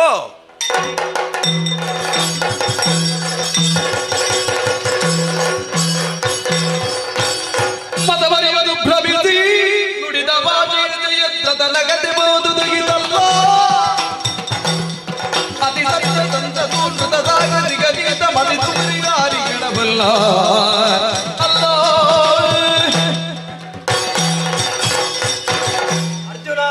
ನಾವು ದೊಡ್ಡ ತೊಡಗಿದ್ದೆ ದಿತ್ತಕ್ಕೆ. ಅವಸರ ಅನರ್ಥಕ್ಕೆ ಸಾಧನ ಎಂಬುದನ್ನು ತಿಳಿದ ಹ, ವಾಸ್ತವಕ್ಕೆ ವಿರುದ್ಧವಾದ ತೀರ್ಮಾನವನ್ನು ಯಾವನು ಕೈಗೊಳ್ಳುತ್ತಾನೋ ಹ, ಅವನು ಮೂರ್ಖ ಅಂತ ಗುರುತಿಸುತ್ತಾರೆ ಅಂತ. ಹೌದೌದು. ನಿನ್ನನ್ನು ಮೂರ್ಖ ಅನ್ನೋಣವೇ ಹೇಳಿದರೆ ನೀನೂ ಆಗುವುದಿಲ್ವಾ? ಉಪದೇಶವನ್ನು ಮಾಡಿದವ ಹೌದು. ಪರಿಸ್ಥಿತಿಯ ಅಧ್ಯಯನವನ್ನು ಮಾಡದೆ ಹ, ಪ್ರತಿಪಕ್ಷದವನ ಯೋಗ್ಯತೆಯನ್ನು ಅರ್ಥವಿಸದೆ ಹ್ಮ್, ಸಂಗ್ರಾಮದಲ್ಲಿ ಮುಂದುವರಿಯುವುದು ಅಧಿರತನಾದ ಯಾವನಿಗೂ ಶೋಭಿಸುವುದಿಲ್ಲ. ಹ್ಮ್, ಕ್ಷತ್ರಿಯ ಕುಲೋತ್ಪನ್ನ ನೀನು, ಹೌದು. ಸವ್ಯೋಪವಾದ ಬಾಣಗಳು ನಿನ್ನಲ್ಲಿ ಇದೆ. ಹ, ಅಗ್ನಿದತ್ತವಾದಂತಹ ಗಾಂಡೀವವ ಆ. ಅಥವಾ ಇನ್ನುಳಿದ ಸಜೀವ ಶರಗಳೋ ಮತ್ತು ಆ. ಅಸ್ತ್ರಗಳು ಹ, ಇದ್ದರೂ ಕೂಡ ಲಕ್ಷ್ಯಛೇದನದತ್ತ ಇಲ್ಲಿ ಯೋಚಿಸಬೇಕಾಗುತ್ತದೆ. ಓಹೋ, ಕಥೆಯನ್ನು ನೆನಪು ಬರ್ತದೆ. ಏನು? ಮಗಳನ್ನು ವಿವಾಹ ಮಾಡಿಕೊಟ್ಟಂತಹ ತಂದೆಯೊಬ್ಬ ಹ, ಮಗಳು ತುಂಬು ಗರ್ಭಿಣಿಯಾದಾಗ ಹ, ಹೆರುವುದಕ್ಕಾಗಿ ಪ್ರಸೂತಿಕಾಗ್ರಹವನ್ನು ಸೇರ್ತಾಳೆ. ಹ, ನಿರೀಕ್ಷೆಯಲ್ಲಿರ್ತಾರೆ, ನನ್ನ ಮೊಮ್ಮಗಳು ಹೆರ್ತಾಳೆ, ಒಳ್ಳೆಯ ಸಂತಾನ ಆಗುತ್ತದೆ ಅಂತೇಳಿ. ಹ, ಆ ಕಾಲದಲ್ಲಿ ಹೊರಗೆ ಬಂದಂತಹ ಸೂಲಗಿತ್ತಿ ಹ, ಮಗು ಮರಣ ಹೊಂದಿದೆ, ಮಗಳೂ ಇಲ್ಲ ಅಂತ ಹೇಳಿದ್ರೆ ಹ, ಆ ತಂದೆಗೆ ಯಾವ ನೋವಾಗಬಹುದೋ ಓಹೋ. ಅದೇ ನೋವು ನನಗೆ ಇವತ್ತಾಗಿದೆ. ಸ್ವಾಮಿ, ನಿನಗೂ ಅಂತಹ ನೋವೇ? ಆ, ನಿನಗೂ ಅಂತಹ ಪರಿಸ್ಥಿತಿ? ಅದು ಈ ಸಂದರ್ಭದಲ್ಲಿ ಯಾಕೆ ಸ್ವಾಮಿ? ಹೌದು ಅರ್ಜುನ. ಹಾ, ಅಶ್ವಮೇಧದ ವಿಧಿಯನ್ನು ನಿನ್ನಲ್ಲಿ ಹೇಳುವಾಗ ಹಾ, ವಿರೋಧಿಯನ್ನು ಕೊಲ್ಲುವುದೇ ಚರ್ಮ ಲಕ್ಷ್ಯ ಅಲ್ವಲ್ಲ. ಅಲ್ಲ. ಯಾವ ದೋಷ ನಿವಾರಣೆಗೆ ಅಶ್ವಮೇಧವನ್ನು ಮಾಡ್ತೇವೋ, ಹಾ, ಸಂಧಾನದ ಮೂಲಕವಾಗಿಯೋ ಸಂಗ್ರಾಮದ ಮೂಲಕವಾಗಿ ಕಪ್ಪ ಪಡೆಯಬೇಕೋ ಹೊರತು ಹಾ, ಇನ್ನೊಬ್ಬನ ಸಾವಿನ ಮೇಲೆ ನಾವು ಅಶ್ವಮೇಧದಲ್ಲಿ ಕಪ್ಪ ಪಡೆಯುತ್ತೇವೆ ಅಂತಾದ್ರೆ ಹಾ, ಯಾಗಕ್ಕೆ ಅರ್ಥ ಇಲ್ಲ. ನಾನು ಆ ಪ್ರಯತ್ನ ಎಲ್ಲ ಮಾಡಿ ಕೃಷ್ಣ, ಇದೆಲ್ಲ ಮುಂದುವರೆದದ್ದು. ನಿನಗೆ ನೋಡುವುದಕ್ಕೆ ಕಣ್ಣು ಬೇಕು, ನಿನಗೆ ಕೇಳುವುದಕ್ಕೆ ಕಿವಿ ಬೇಕು. ಇವ ಜನ್ಮದಲ್ಲಿ ಸುಧಾರಣೆ ಆಗುವುದಿಲ್ಲ, ಇವ ಸಾಯದ ಇದಕ್ಕೆ ನಿವೃತ್ತಿ ಇಲ್ಲ. ಜಗತ್ತಿಗೆ ಕಣ್ಣನಾದ, ಕಣ್ಣನ್ನು ಕೊಡುವ ಹಾ. ಚಕ್ಷು ಸೂರ್ಯನಾರಾಯಣ, ಹಾ, ಅವನಿಗೆ ನಾನು ಚಕ್ರ ಅಡ್ಡ ಹಿಡಿದ ಕಥೆ ನೆನಪಾಯ್ತು. ಹಾ, ನೀನು ಹೀಗೆ ಮಾಡುವುದು ಅಪವಾದವೂ ಅಲ್ಲ, ಅಪರೂಪವೂ ಅಲ್ಲ. ಅಲ್ಲ ಅವ ಹೇಳಿ. ಯಾಕೆಂದರೆ ವಿರೋಧಿಯನ್ನು ಕಂಡಾಗ ಹಾ, ಭಕ್ತನೇ ನೀನು ಚಿಗುರುತ್ತಿ. ಹೌದು. ವಸ್ತುಸ್ಥಿತಿಯಲ್ಲಿ ನೀನು ನಿನ್ನ ಚಂದ್ರವಂಶದ ಅಭಿಮಾನವನ್ನು, ನಿನ್ನ ಯೋಗ್ಯತೆಯನ್ನು ಕಾಪಾಡುವಲ್ಲಿ ಹಾ, ಎದುರಿನಿಂದ ಒಂದು ಸಣ್ಣ ಮಾತು ಬಂತು ಅಂತಾದ್ರೆ ಹಾ, ಅದನ್ನು ನೀನು ಪ್ರತಿಷ್ಠಾಕಣವಾಗಿ ಸ್ವೀಕಾರ ಮಾಡ್ತೀಯ. ಅವ ಸಣ್ಣ ಮಾತಾಡಿದ್ದಲ್ಲ, ಅವ ಚುಚ್ಚಿದ್ದನ್ನು. ಈ ಕೆಲವೊಮ್ಮೆ ಸಿಟ್ಟಿದ್ರೆ ಸಿಂಪಿಗರು ಈ ಸೂಜಿಯಲ್ಲಿ ಹೊಲಿಯುವಾಗ ಹೀಗೆ ಮಾಡಿ ಈಚೆ ಇದ್ದ ಅವನಿಗೆ ಅವರ ಚುಚ್ಚು. ಮಾತಿನಲ್ಲೇ ಧ್ವನಿ ನೋಡಿ ಇವ ಮಾಡಿದ್ದ ಅದೇ ಅಲ್ವಾ? ಈಗ ನಿನ್ನನ್ನು ಲಕ್ಷ್ಯವಾಗಿಸಿ ಅವ ಚುಚ್ಚಿದ್ದು ನನಗೆ. ಅವ ಹೌದು ಅಂತಾದ್ರೆ ಪ್ರತಿಜ್ಞೆ ಮಾಡಿ ಯುದ್ಧ ಮಾಡ್ಲಿ ಅಂತ ಹೇಳಿ. ಹಾ, ಅವ ಮಾತನಾಡಿದ ಭಾಷೆ ನೋಡುದಿಲ್ಲ. ಹಾ, ಎಂದರಾಗ ಗೋವಿಂದ ಲಾಲಿಸು. ಹೌದು. ನನ್ನನ್ನು ಯಾವ ಸ್ವರೂಪದಿಂದ ಅವ ನೋಡಿದ್ದಾನೆ. ಹಾ, ನೀನು ನನ್ನನ್ನು ಭಾವನೆಂತಲೋ, ನೆಂಟನೆಂತಲೋ, ಕೃಷ್ಣನೆಂತಲೋ, ಹಾ, ದೇವರು ಅಂತ ಹಾ, ಜೀವದೇವರಲ್ಲಿ ವ್ಯವಹರಿಸುತ್ತಿ. ಹಾ, ಆದ್ರೆ ಅವ ನನ್ನನ್ನು ಧರ್ಮ ಸಂರಕ್ಷಣೆಯನ್ನು ಮಾಡುವ ಹಾ, ಗೋರೂಪದಿಂದಿರುವಂತಹ ಹಾ, ಗೋವಿನಿಗೆ ಪತಿ ಗೋವಿಂದ ಅಂತ ನಿಲ್ಲಿಸಿದ್ದಾನೆ. ಹಾ, ಆಚಾರ ಪ್ರಭೋ ಧರ್ಮೋ ಧರ್ಮಸ್ಯ ಪ್ರಭುರಚ್ಯುತ. ಹೌದು. ಅದನ್ನು ಇಲ್ಲಿ ನನ್ನಲ್ಲಿ ಚುಚ್ಚಿ ಹಾ, ಪ್ರಶ್ನಿಸುವಂತಹ ಇರಾದೆ ಅವನದ್ದಲ್ಲ. ಹಾ, ಆದರೆ ನಾನು ನಿನ್ನ ಭಕ್ತ ಎಂಬ ಧ್ವನಿಯನ್ನು ಸೂಚಿಸಿದ್ದಾನೆ. ಹಾ, ಹಾ, ಹಾ, ಹಾ, ಭೂಮಿಯಲ್ಲಿ ಎಲ್ಲರಿಗೂ ಸಮಾನವಾಗಿ ಬದುಕುವುದಕ್ಕಾಗುತ್ತದೆ. ಹಾ, ಅಲ್ಲಿ ದುಷ್ಟರು ಅಂತ ಇಲ್ಲ, ಶಿಷ್ಟರು ಅಂತ ಇಲ್ಲ. ಹಾ, ಗೋಮಿನೀಪತಿಯಾದಂತಹ ಲಕ್ಷ್ಮೀವಲ್ಲಭನಾದಂತಹ ನನ್ನ ಹಾ, ಮೂಲ ನೆಲೆಯಲ್ಲಿ ತಿಳಿದುಕೊಂಡ ಆತ ಪ್ರತಿಜ್ಞೆ ಸರಿ. ಮಾಡುವುದಿದ್ರೆ ಮಾಡ್ಲಿ. ಹಾ, ಅಲ್ಲಿ ಒಂದು ಧ್ವನಿಯನ್ನಿಟ್ಟಿದ್ದಾನೆ. ಹಾ, ನನ್ನ ಸೀಮೆಯನ್ನು ಮೀರಿ ನೀನು ವ್ಯವಹರಿಸುವುದಿಲ್ಲ. ಹಾ, ಸಾರಥಿಯನ್ನು ಕಳೆದುಕೊಂಡ ನೀನು ಹ್ಮ್. ನನ್ನಲ್ಲಿ ಸಮನ್ವಯವಾಗಿಯೇ ಮುಂದುವರಿಯುತ್ತೀ ಎಂಬ ಭಾವನೆ ಅವನದ್ದು. ಹಾ, ಹಾ, ನೀನು ಯಾವ ದ್ವೇಷದಿಂದ ಅವನನ್ನು ವಿರೋಧಿಸುತ್ತೀಯೋ ಹಾ, ಅದನ್ನು ವ್ಯಕ್ತಿದ್ವೇಷವಾಗಿ ಕಾಣ್ತಾ ಇಲ್ಲ, ಹಾ, ವೃತ್ತಿದ್ವೇಷವಾಗಿಯೂ ಕಾಣ್ತಾ ಇಲ್ಲ. ಓಹೋ. ಅವನ ಲಕ್ಷ್ಯ ಏನು ಗೊತ್ತಾ? ಏನು? ಸೈಂಧವನಂತೆ ದುಷ್ಟ ಅಲ್ಲ. ಹಾ, ಹಾ, ಹಾ, ವೈಷ್ಣವಾಗ್ರಣಿ ಹಂಸತ್ವಜನ ಕುಮಾರ. ಹಾ, ಎಣ್ಣೆಯ ಕುಪ್ಪರಿಗೆಯಲ್ಲಿ ಹ್ಮ್. ನನ್ನನ್ನು ವಿಶ್ವರೂಪ ಸ್ಥಿತಿಯಲ್ಲಿ ಕಂಡವ. ಓಹೋ. ಒಂದು ಕಡೆಯಿಂದ ನೀನು ವಿಶ್ವರೂಪ ಗೀತೋಪದೇಶದಲ್ಲಿ ಕಂಡಿದ್ದ, ಹಾ, ಮತ್ತೊಂದು ಕಡೆಯಿಂದ ಸುಧನ್ವ ಕಂಡಿದ್ದಾನೆ. ಹಾ, ಆದ ಕಾರಣ ಹಾ, ನೀನು ಪ್ರತಿಜ್ಞೆಯನ್ನು ಮಾಡಿ ಕೊಲ್ಲುತ್ತೇನೆ ಅಂತ ಹೇಳಿದ್ದು, ಹ್ಮ್, ನಿನ್ನ ಅಸ್ತ್ರವನ್ನು ಮುರಿಯುತ್ತೇನೆ ಅಂತ ಹೇಳಿದ್ದು. ಹಾ, ನೀನು ಹೇಳಿದ್ದಿ ನಾನು ನಂಬಿದ್ದು ಗೋಪಾಲಕೃಷ್ಣನ ಹತ್ರ ಕೊಲ್ಲುತ್ತೇನೆ. ಹೌದು. ಅವ ಹೇಳಿದ್ದೆ ನಿಲ್ಲದಿದ್ರೆ ಭಕ್ತ ಅಲ್ಲ. ಹಾ, ಇನ್ನೂ ಒಂದುಂಟು. ಹಾ, ಅವ ಯಾರು ಗೊತ್ತೇ? ಯಾರು ಎಂಥವ? ವೀರವೈಷ್ಟವನು ನಿನ್ನಿಂದಲೇ ನಗೀತ ಸಾರದ ಭಕ್ತನಾಗಿರನೋ ಬೇರೆ ತಮ್ಮದ ನೀನು ಮೀರಿದೆಯೋನು ಸೈರಿಯಲೆಂದು ಕೇಳೋನು ನಾನು. ಅರ್ಜುನ, ದೇವ್ರೆ. ಆರ್ಚೇತಿಥಿ ಅರ್ಜುನ. ಆ ಪ್ರಪಂಚದಲ್ಲಿ ಯಾರು ಗಳಿಸಲಾರದ್ದನ್ನು ಸಂಗ್ರಹಿಸಲಾರದ್ದನ್ನು ಆರ್ಜಿಸಿದವನಿ ಅಂತ ಧೀಮಂತನಾದ ನೀನು ಇಲ್ಲಿ ವಾಸ್ತವವನ್ನು ಮನಗಾಣಲಿಲ್ಲ. ಕೆಲವೊಮ್ಮೆ ಹಾಗಾಗ್ತದೆ. ಏನು? ಅತಿ ಬುದ್ಧಿವಂತಿಕೆ ಹದಗೆಡಿಸಿತು. ಆ ಹಾಗೆಂತ ನೀನು ಹುಂಬನೋ ಮೂರ್ಖನೋ ಅಲ್ಲ. ಆ ಅಶ್ವಮೇಧದ ವಿಧಿಯನ್ನು ಪೂರೈಸಬೇಕು, ಆ ಅಣ್ಣ ಆ. ಯಾಗವನ್ನು ಪೂರೈಸಬೇಕು ಎಂಬ ಉತ್ಸಾಹದಲ್ಲಿ ನೀನು ಆ ಸ್ವತಂತ್ರತೆಯನ್ನೇ ಲಕ್ಷ್ಯವಾಗಿಸಿದವ. ಆ ವಿರೋಧಿಯಾಗಿದ್ರೆ ಜಯಂದ್ರತನಂತವರಾಗಿದ್ರೆ ಮಹಾಭಾರತ ಸಂಗ್ರಾಮದಲ್ಲಿದ್ದಂತಹ ಧ್ರುವರಾದ್ರೆ ವಿಚಾರಿಸುವ ಅಗತ್ಯ ಇಲ್ಲ. ಉಳಿಸುವುದಿತ್ತವನ ಹಾ ಹಾ ಹಾ ಹಾ ಕಾಯ ಮನಸ ವಾಚ ತ್ರಿಕರಣ ಭಕ್ತಿಯಿಂದ ಹಾ ಓಂ ನಮೋ ಭಗವತೆ ವಾಸುದೇವಾಯ ಎಂಬುದನ್ನು ತಾನೂ ಪಠಿಸುವುದಲ್ಲದೆ ಅಖಂಡ ಏಕಾದಶಿಯನ್ನು ಚಂಪಕಾವತಿಯಲ್ಲಿ ಆಚರಿಸುತ್ತಾ ಬದುಕಿನಲ್ಲಿ ಕೃಷ್ಣ ದರ್ಶನದಿಂದಲೇ ಎಲ್ಲವನ್ನೂ ಕೃಷ್ಣಾರ್ಪಣ ಮಾಡ್ತೇವೆ ಎಂಬ ಭಾವನೆಯಿಂದ ಇರುವವರು ಧರ್ಮರಾಯನಿಗೆ ಯಾಗ ಗೆಲ್ಲಬೇಕು, ನಿನಗೂ ಅಶ್ವ ಬಿಡಿಸಬೇಕು. ಆದ್ರೆ ಇವನಿಗೆ ಆ ಸ್ವಾರ್ಥ ಇಲ್ಲ, ಅನ್ಯ ಚಿಂತೆ, ಯಾವುದೇ ಚಿಂತೆ, ಭವ ಸಂಸಾರದ ತಾಪತ್ರಯ, ನಾನು ಬದುಕಬೇಕು ಕೀರ್ತಿ ಗಳಿಸಬೇಕು ಎಂಬ ಆಸೆ ಇಲ್ಲ. ಇಲ್ಲದೆ ಅನ್ಯ ಚಿಂತೆಯ ನುಳಿದು ಒಂದೇ ಭಕ್ತಿಯಿಂದ ನನ್ನನ್ನು ಆರಾಧಿಸುತ್ತಾ ಇರುವ ಓಹೋ ವೈಷ್ಣವರಲ್ಲಿ ಹಲವು ವಿಧವನ್ನು ಕಾಣ್ತೇವೆ. ಕೆಲವು ಅಡ್ಡ ಹಾಕಿ ಉದ್ದ ಹಾಕ್ತಾರೆ, ಮತ್ತೆ ಕೆಲವರು ಅಡ್ಡವೇ ಹಾಕುತ್ತಾರೆ. ಹೌದು, ಕೆಲವು ಪರಂಪರೆ ಇರ್ತಾರೆ, ಹೌದೌದು, ಕೆಲವು ಗುರುಡೆಗಳು ಇರ್ತಾರೆ. ಹಾಗಾದ್ರೆ ಧರ್ಮ ಸಮನ್ವಯ ಎಂದ್ರೆ ಏನು? ಧರ್ಮಾಧಿಕಾರಿ ಅನ್ನಿಸುವವ ಧರ್ಮವನ್ನು ಆಚರಣೆ ಮಾಡುವುದರ ಜೊತೆಗೆ ಪ್ರಪಂಚಕ್ಕೆ ಮಾರ್ಗದರ್ಶನ ಆಗಬೇಕು. ಹೌದೌದು. ಕೇವಲ ತನಗಾಗಿ ಬದುಕು, ತನ್ನ ಕುಟುಂಬಸ್ಥರಿಗಾಗಿ ಬದುಕು ಅಂತಾದ್ರೆ ಆ ಜೀವನಕ್ಕೆ ಅರ್ಥ ಇಲ್ಲ. ಹೌದು, ಸಾರ್ವತ್ರಿಕವಾದ ಸತ್ಯ ಏನು ಹೇಳುತ್ತದೆ? ಧರ್ಮೋ ಹಿ ಪರಮೋಲೋಕೆ ಧರ್ಮೇ ಸತ್ಯ ಪ್ರತಿಷ್ಠಿತ. ಹೌದೌದು. ಹಂಸಧ್ವಜನ ಆಸೆ ಈಡೇರಬೇಕು ಅಂತ ಈ ಸುಧನ್ವ ಬಂದ. ಹಾಗಾಗಿ ತನಗಾಗಿ ಬರಲಿಲ್ಲ, ಹಾಗಾಗಿ ಎಣ್ಣೆ ಕೊಪ್ಪರಿಗೆಯಲ್ಲಿ ಬದುಕಿ ಉಳಿದ. ಆರ್ತ, ಅರ್ಥಾರ್ಥಿ, ಜ್ಞಾನಿ, ಜಿಜ್ಞಾಸು ನಾಲ್ಕು ವಿಧ ನೋಡು. ನೀನು ಆರ್ತ, ನಿನಗೆ ನನ್ನ ಹೊರತು ಬೇರೆ ಯಾರೂ ದಿಕ್ಕಿಲ್ಲ, ನನ್ನನ್ನು ಎಲ್ಲಲ್ಲೇ ಕಾಣುವವ. ಅವ ಜಿಜ್ಞಾಸು ಅಲ್ಲ, ದೇವರು ಉಂಟಾ ಇಲ್ವಾ ಸಂದೇಹ ಇಲ್ಲ, ನಾಸ್ತಿಕವಲ್ಲ, ಹಾಗೆಂತ ದ್ರವ್ಯಾಪೇಕ್ಷೆಯೂ ಇಲ್ಲ, ಜ್ಞಾನಿಯಾಗಿದ್ದಾನೆ. ಈಗ ಅವನನ್ನು ನಾನು ಕಾಪಾಡದಿದ್ರೆ ಭಕ್ತಾದೀನಂತು ದೈವ ದೇವರು ಎಂಬುದಕ್ಕೆ ಅರ್ಥ ಇಲ್ಲ. ನಮೇ ಭಕ್ತ ಪ್ರಣಶ್ಯತಿ ಎನ್ನುವ ವಾಕ್ಯಕ್ಕೆ ಬೆಲೆ ಇಲ್ಲ. ಅಲ್ವೇ? ಹೌದು. ನಿನ್ನನ್ನು ಕಾಪಾಡದಿದ್ರೆ ಪಾಂಡವ ಪ್ರತಿಷ್ಠಾಪನಾಚಾರ್ಯ ಪ್ರಾಣ ಹಿ ಪಾಂಡವ ಕೇವಲ ಪುಸ್ತಕಗಳ ವಾದನೆ ಕಾಯಿ ಆಗ್ತದೆ ಅಲ್ವಾ? ಏನು ಮಾಡ್ಲಿ, ಒಟ್ಟು ಹಾಳು ಮಾಡಿಬಿಟ್ಟೆ, ಹಾಳು ಮಾಡಿ. ದೇವರೇ ಅರ್ಥ ಆಯಿತು. ತಿಳಿದಿರು ನಿನ್ನಯ ಚಿತ್ತದು ಮಳಿಗೆಯ ನಿಜದೊಲವ, ಅಳಿವುದು ಕಾಯವು ಜಗದೊಳಗೊಳಿವುದು ಕೀರ್ತಿಗಳು. ಶ್ರೀಲೋಲನೆ ಪಾಂಡವ ಬಾಲಕನೆಂದಿರುದನ ಮೂರ್ಲೋಕದಿ ಪಡಿದಿಗೆ ಆಲೋಚಿಸಲಿಕ್ಕೆ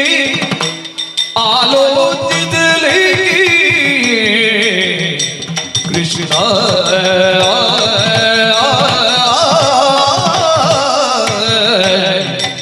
ಕೃಷ್ಣ.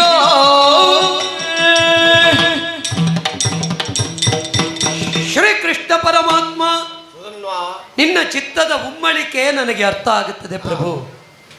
ಉಭಯರು ಕ್ಷಾತ್ರ ಪಂಥಕ್ಕನುಗುಣವಾಗಿ ಶಪಥವನ್ನು ಮಾಡಿದ್ದೇವೆ, ಪೂರೈಸಬೇಕಾದ ಅನಿವಾರ್ಯತೆ ನಮಗೆ ಉಂಟು.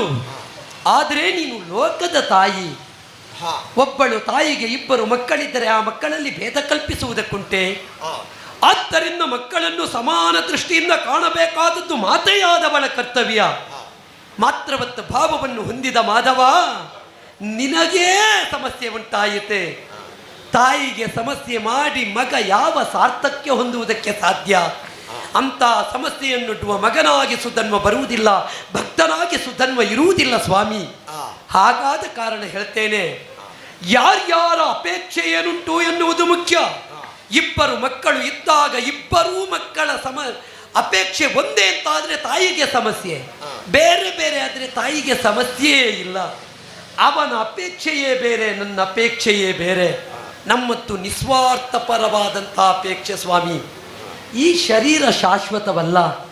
ಈ ಪ್ರಪಂಚದಲ್ಲಿ ಒಬ್ಬ ಎಷ್ಟು ಸಮಯ ಬದುಕಿದ ಎನ್ನುವುದು ಮುಖ್ಯವಲ್ಲ ಕೃಷ್ಣ, ಬದುಕಿದ್ದಷ್ಟು ಸಮಯ ಏನನ್ನು ಸಾಧಿಸಿದ ಎನ್ನುವುದು ಮುಖ್ಯ. ಆದ್ದರಿಂದ ಭೂತ ಪಂಚಕ ದೇಹ ಏತಕಿಷ್ಟರ ಮೋಹ ಅಂತ ಪ್ರಾಜ್ಞರಾಡಿದರು. 9 ಗೇಣಿನ ದೇಹ, 8 ಗೇಣಿನ ದೇಹ, ರೋಮ ಕೂಪಗಳೆಂಟು ಕೋಟೆಯು, 94 ಕೀಳು ಗಂಟುಗಳು, ಮಾಂಸ ಮಜ್ಜಾದಿಗಳಿಂದ ಕೂಡಿದ ಕಾಯ ಸ್ಥಿರವಲ್ಲ ಕೃಷ್ಣ, ಸ್ಥಿರವಲ್ಲ. ತುಂಬಿದ ಪಟ್ಟಣ 9 ಬಾಗಿಲು, ಸಂಭ್ರಮದ ರಸುಗಳ 5 ಮಂದಿ, ಡಂಬಕತನದಿಂದ ಕಾಯುವ ಕಾಯವ ನಂಬಿ ಪ್ರಾಪಂಚಿಕರು ಕೆಟ್ಟರು ಕೃಷ್ಣ, ಕೆಟ್ಟರು. ಆದ್ದರಿಂದ ಸುಯೋಧನನಂತೆ ನನ್ನ ಅಪೇಕ್ಷೆಯಲ್ಲ, ನನಗಿರುವ ಅಪೇಕ್ಷೆ ನಿನ್ನ ಭಜಕನಾಗಿ ಒಂದೇ. ನನಗೆ ಇದು ಸ್ಥಿರ ಅಲ್ಲ ಅಂತ ಗೊತ್ತು ಸ್ವಾಮಿ. ಸ್ಥಿರವಾದುದು ಯಾವುದು ಅಂತ ಕೇಳಿದರೆ ಅದು. ಆದ್ದರಿಂದ ಇದು ಮೋಕ್ಷ ಸಂಗ್ರಾಮವೇ ವಿನಃ ಸ್ವಾರ್ಥ ಸಂಗ್ರಾಮವಲ್ಲ ಕೃಷ್ಣ.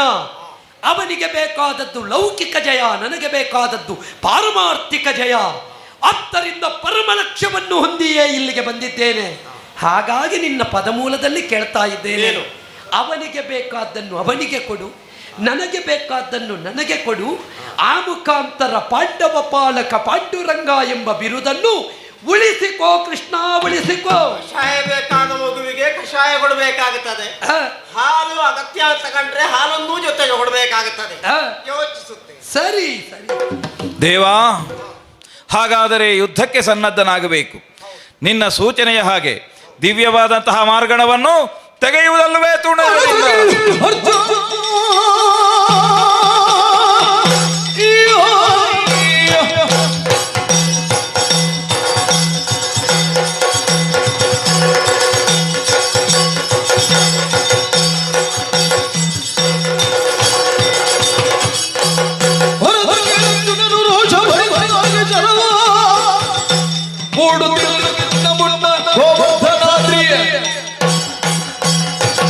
ಕೃಷ್ಣ ಆಡಿದ ಮಾತಿನ ಹಾಗೆ ಪ್ರತಿಜ್ಞೆಯನ್ನು ಪೂರೈಸುವುದಕ್ಕೆ ಬೇಕಾಗಿ ತೂಣೀರಕ್ಕೆ ಕೈ ಹಾಕಿದ್ದೇನೆ.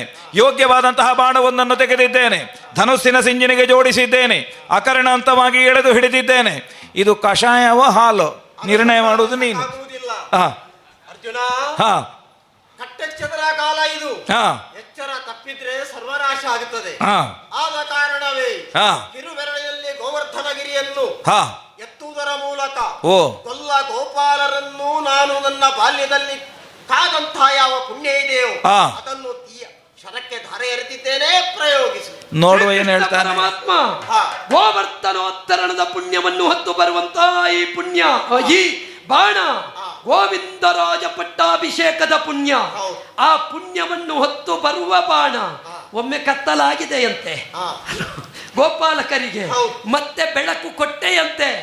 ಆದ್ದರಿಂದ ನನ್ನ ಅಂತರಂಗದ ಬೆಳಕಾಗಿ ನೀ ಬರುವುದು ಹೌದು ಅಂತಾದರೆ ಈ ಬಾಣವನ್ನು ನಾ ಕತ್ತರಿಸದೆ ಹೋದರೆ ನಿನ್ನ ಪಾದ ಭಜಕನೆಲ್ಲ ಪ್ರಯೋಗಿಸಿದ್ದೇನೆ. ಇದು ಎರಡನೆಯ ಬಾಣ.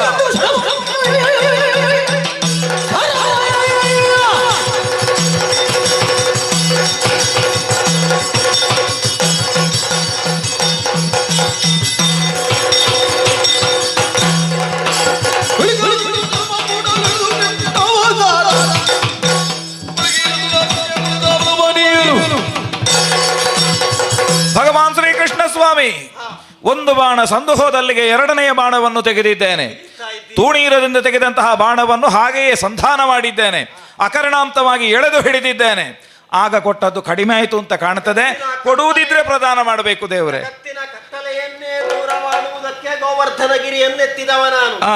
ಅದು ಇಲ್ಲಿ ಸಾಕಾಗಲಿಲ್ಲ ಅಂತ ಆದ್ರೆ ಭಕ್ತಿಯ ಪಾರಮೇಷ್ಠಿತ್ತು ಎತ್ತರದಲ್ಲಿ ಇತ್ತೆ ಅಂತ ಅರ್ಥವಾಯಿತು. ಹಾಗಾದ್ರೆ ನಾವು ಯೋಚಿಸಿದ ತಕ್ಕಡಿಯಲ್ಲಿ ಸುಧನ್ವ ಇಲ್ಲ, ಅವನನ್ನು ನಿವೃತ್ತಿ ಪಡಿಸಬೇಕು ಅಂತ ಆದ್ರೆ ಅಖಂಡ ಪುಣ್ಯ ಸಂಚಯ ಬೇಕು ಅಂತ ಕಾಣ್ತದೆ. ಯೋಚಿಸುವುದು ಯಾಕೆ? ನಾನು ನೀನು ಜೊತೆಯಾಗಿ ಈ ಕೃಷ್ಣಾವತಾರದಲ್ಲಿ ಏನು ಸಾಧನೆಯನ್ನು ಕೃಷ್ಣನಾಗಿ ನಾನು ಮಾಡಿದ್ದೇನೋ ಅದರ ಅಖಂಡವಾದ ಪುಣ್ಯವನ್ನು ಅಸ್ತ್ರಕ್ಕೆ ಧಾರೆ ಎರೆಯುತ್ತಾ ಇದ್ದೇನೆ. ಕೃಷ್ಣಾವತಾರದ ಪೂರ್ಣ ಪುಣ್ಯವನ್ನು ಎತ್ತೆಯಾ ಶ್ರೀಹರಿ, ಅದನ್ನು ಹೊತ್ತು ಬರುವ ಮಾರ್ಕಣವನ್ನು ಖಂಡಿಸ್ತೇನೆ. ಖಂಡಿಸಲಾಗದೆ ಹೋದರೆ ಪ್ರಪಂಚದಲ್ಲಿ ಆದರ್ಶ ದಂಪತಿಗಳು ಯಾರು ಅಂತ ಕೇಳಿದರೆ ವಸಿಷ್ಠ ಅರುಂಧತಿಯರು. ಮದುವೆಯಾದ ಅದೇ ದಿನ ಸಂಜೆ ಅಂಗಳಕ್ಕೆ ಕರೆತಂದು ಆಕಾಶ ಮಂಡಲವನ್ನು ಕಾಣಿಸಿ ಆ ಸಪ್ತರ್ಷಿ ಮಂಡಲವನ್ನು ತೋರಿಸಿ ವಸಿಷ್ಠ ಅರುಂಧತಿಯರ ದರ್ಶನವನ್ನು ನವವಧೂವರರಿಗೆ ಮಾಡಿಸುವುದು ಪರಂಪರೆ ಈಗ ಉಂಟು. ಮುಂದೆ ಆಗುತ್ತದೋ ಗೊತ್ತಿಲ್ಲ. ಒಂದು ವೇಳೆ ಅದೇ ದಿವಸ ಆಗದೇ ಇದ್ರೆ ಅದೇ ಮಧ್ಯಾಹ್ನ ಪಾಣಿಗ್ರಹಣ ಆದ ವೇಳೆ ಒಂದು ತೆಂಗಿನಕಾಯಿ ಹೂವನ್ನಾದರೂ ಹೊರಗೆ ಹಿಡ್ಕೊಂಡು ಬಂದು ಬಾಳೆ ಎಲೆಯಲ್ಲಿ ಇಟ್ಟು ಆಕಾಶ ದರ್ಶನ ಮಾಡಿಸಬೇಕಾದದ್ದು ಪುರೋಹಿತರಾದವರ ಕರ್ತವ್ಯ. ಎಷ್ಟು ಪುರೋಹಿತರು ಮಾಡಿಸ್ತಾರೋ ನನಗೆ ಗೊತ್ತಿಲ್ಲ. ಆದ್ದರಿಂದ ಅಂತಹ ಆದರ್ಶವನ್ನು ಸತಿಪತಿಯರಾಗಿ ಪ್ರಪಂಚಕ್ಕೆ ಸನಾತನೀಯ ಸಂಸ್ಕಾರಕ್ಕೆ ಸಂಸ್ಕೃತಿಗೆ ಕೊಟ್ಟಂತಹ ಆದರ್ಶ ದಂಪತಿಗಳು ಅಂತಹ ವಸಿಷ್ಠರು ಅರುಂಧತೀ ದೇವಿಯನ್ನು ಸೇರಿದ ಕಾಲದಲ್ಲಿ ಒಬ್ಬ ಹೋಗಿ ಅವರ ತಲೆ ಕಡಿದ ಅಂತಾದ್ರೆ ಅಂತ ಪಾಪಿಗೆ ಬರುವ ಪಾಪ ನನ್ನ ಪಾಲಿಗೆ ಬರಲಿ. ಪ್ರಯೋಗಿಸ್ತೇನೆ.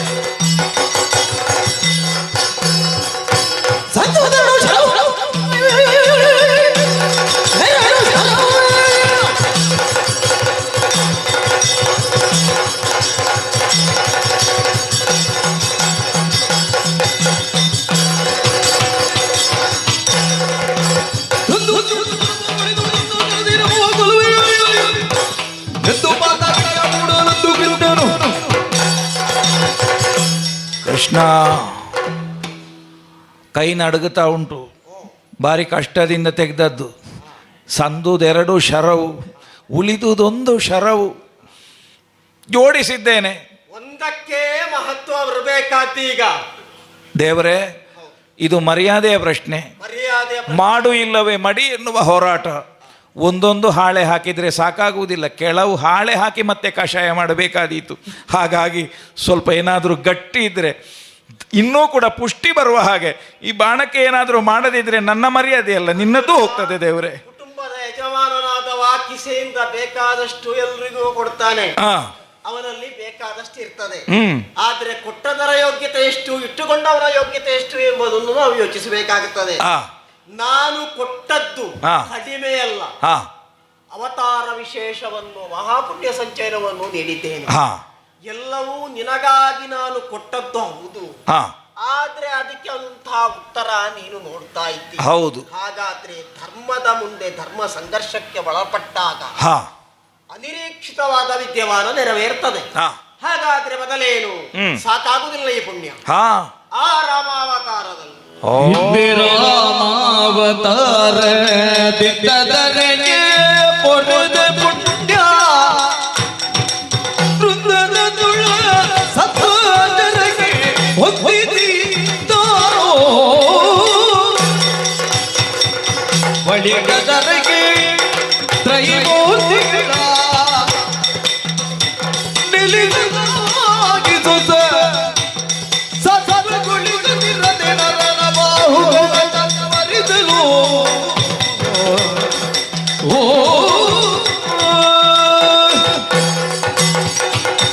ಅರ್ಜುನ, ದೇವ, ನನ್ನ ಜೊತೆಗೆ ಮೂಲ ವಿಶ್ವರೂಪವನ್ನೇ ಪಾತಾಳದಲ್ಲಿ ಮೂಲ ತತ್ವವನ್ನು ತಿಳಿಯುವುದಕ್ಕೆ ಬಂದವ ಒಬ್ಬ ಬ್ರಾಹ್ಮಣನಿಗೆ ಬೇಕಾಗಿ ನೀನು ಅಲ್ಲವೇ? ಹೌದು. ಅಲ್ಲಿ ಎಲ್ಲವನ್ನೂ ನೀನು ಕಂಡಿದ್ದಿ. ಅಂಗುಷ್ಟ ಮಾತ್ರ ಪರಮಾತ್ಮ ವ್ಯವಸ್ಥಿತ. ಇಲ್ಲಿ ಕಾಣುವ ಕೃಷ್ಣ ಅಲ್ಲಿ ಹೇಗಿದ್ದ ಎಂಬುದನ್ನು ಚಿಂತಿಸಿದಾಗ ಎಲ್ಲವೂ ನನ್ನಿದಾಗ್ತದೆ ಎಂಬ ದಿವ್ಯ ತತ್ವವನ್ನು ನೀನು ತಿಳಿದಿದ್ದಿ. ನಾನು ಆಡಿಸಿದಂತೆ ನೀನು ಕುಣಿಯುತ್ತಿ. ಹಾಗೆಂತ ನಿನಗೆ ಸ್ವಂತಿಕೆ ಇಲ್ಲ ಅಂತ ಅರ್ಥ ಅಲ್ಲ. ಈ ವ್ಯಾವಹಾರಿಕವಾದ ಜಗತ್ತಿನಲ್ಲಿ ಆತ್ಮಾನುಸಂಧಾನದ ಮೂಲಕ ಭಕ್ತನಾದವ ಯಾವುದನ್ನು ಪಡೆ ಬಯಸುತ್ತಾನೋ ಅವನಿಗೆ ಒದಗಿಸಬೇಕಾದ್ದು ಅವ ಚಿಂತಿಸಿದ ಆರಾಧಿಸುವ ಮೂಲ ತತ್ವಕ್ಕೆ ಅಗತ್ಯವಾಗುತ್ತದೆ. ಆದ್ರೆ ಸುಧನ್ವ ಎಂದು ಕರೆಸಲ್ಪಡುವವ ಪರಮೇಶ್ವರ ಒಬ್ಬ. ಅವನ ಕೈಯಲ್ಲಿ ಆಯುಧ ಇದೆ, ಸುಧನ್ವ. ಹೌದು. ಪಶ್ಚಾತೀತ. ಈ ಜಗತ್ತಿನಲ್ಲಿ ಸುಧನ್ವ ಅಂತ ಕಂಗೊಳಿಸುವ ಮರಾಳ ಧ್ವಜ ಪುತ್ರ. ಆದ ಕಾರಣವೇ ಇಲ್ಲಿ ಅವನ ಭಕ್ತಿಯ ಪರಾಕಾಷ್ಠೆಯನ್ನು ಅರ್ಥ ಮಾಡಿಕೊಂಡು ಸುದೀರ್ಘವಾದ ಪುಣ್ಯ ಪರಂಪರೆಯನ್ನೇ ಇದ್ದರೂ ಕೂಡ ಅವನ ಭಕ್ತಿಯ ಮೌಲ್ಯಕ್ಕೆ ಅದು ಕಾಣಿಕೆ ಆಗುವುದಿಲ್ಲ. ಓಹೋ, ಸರಿ. ಮುಗಿದಷ್ಟು ಮತ್ತಷ್ಟು ಬೇಕು ಎಂಬಂತ ತತ್ವ ಅವನ ಹೃದಯದಲ್ಲಿ ಸ್ಥಾಯಿಯಾಗಿದೆ ಅಂತಾದ್ರೆ ಆದ್ರೆ ಈ ಹಿಂದೆ ಶ್ರೀರಾಮಚಂದ್ರನಾಗಿ ಮಾನವತ್ವದ ಚರಮ ಸೀಮೆಯೇನು ಎಂಬುದನ್ನು ಲೋಕಮುಖಕ್ಕೆ ತೋರಿಸಿಕೊಟ್ಟವ. ಹಾ ಹಾ ಹಾ ಹಾ ದೇವರಾಗಿ ಅಲ್ಲ, ಹಾ. ವಿಭೂತಿ ಪುರುಷನಾಗಿ ಅಲ್ಲ, ಹಾ ಉಪ್ಪುಳಿ ತಿನ್ನುವಂತ ಒಬ್ಬ ಮಾನವನಾಗಿ ಅವನ ಜೀವಿತದಲ್ಲಿ ಅವ ಎಷ್ಟು ಎತ್ತರಕ್ಕೆ ಹೋಗಬಹುದು, ಏನು ಸಾಧಿಸಬಹುದು ಎಂಬ ಪುಣ್ಯಾಚರಣೆಯನ್ನು ಮಾಡಿದ. ಹಾ ಸಮಗ್ರ ರಾಮಾವತಾರದ ಪುಣ್ಯ. ಓ 14,000 ವರ್ಷ ಆಳಿದಂತ ತಾರಕ ಮಂತ್ರದ ಪ್ರತಿಷ್ಠಾಪಿತವಾದಂತ ರಾಮ. ಹಾ ಅದನ್ನು ಧರೆಯರಿದ್ದೇನೆ. ಹಬ್ಬ ಏನು ಕೈ ಮುಂದೆ ಮಾಡ್ತೀನಿ. ಅಷ್ಟ ಆಗುವಾಗಲೇ ಇದು ಮರ್ಯಾದೆಯ ಪ್ರಶ್ನೆ ಆಗಿದೆ, ಎತ್ತಲಿಕ್ಕೆ ಆಗುವುದಿಲ್ಲ. ಅದು ಆ ಕಡೆಯಿಂದ ಹಾ ಮೂಲದಲ್ಲಿ ಬ್ರಹ್ಮನನ್ನು ಪ್ರತಿಷ್ಠಾಪಿಸಿದ್ದೇನೆ, ಹಾ ಮಧ್ಯದಲ್ಲಿ ನಾನೇ ಇದ್ದೇನೆ, ಹಾ ಸಂಹಾರ ರುದ್ರನನ್ನು ಒನೆಗಿರಿಸಿದ್ದೇನೆ. ಹಬ್ಬ ಈಗ ಎತ್ತಲಿಕ್ಕೆ ಆಗುವುದಿಲ್ಲ ದೇವರೇ, ಇನ್ನು ಕೆಳಗೆ ಇಡಬೇಕಷ್ಟೇ. ಇದನ್ನು ಎತ್ತಬೇಕಾದ್ರೆ ನನ್ನ ಅಮೃತ ಸಂಚಯವಾದ ಉಭಯ ಕರಗಳಿಂದ ಹಾ. ನಿನ್ನ ಮೈಯನ್ನು ಆಹಾ ಆಹಾ ಖಂಡವಿಲ್ಲದ ಪುಣ್ಯ, ಖಡ್ಗವಿಲ್ಲದ ಪುಣ್ಯವನು ಸೂರೆಗೊಂಡವನಾನೋ. ಓ ಓ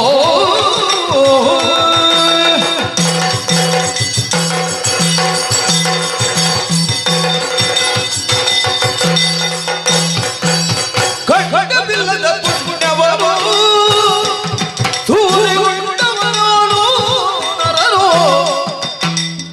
ಕೊಂಡಾಡದಿರಿ ಬರಿರಿ ಬಿಡಿಸಿರದೆ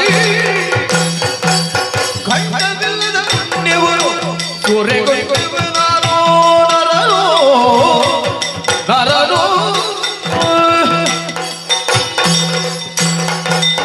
ಶ್ರೀಕೃಷ್ಣ ಪರಮಾತ್ಮ ಖಂಡವಿಲ್ಲದ ಪುಣ್ಯ, ಅಖಂಡ ಪುಣ್ಯ ಶರದಿ ನೀನು.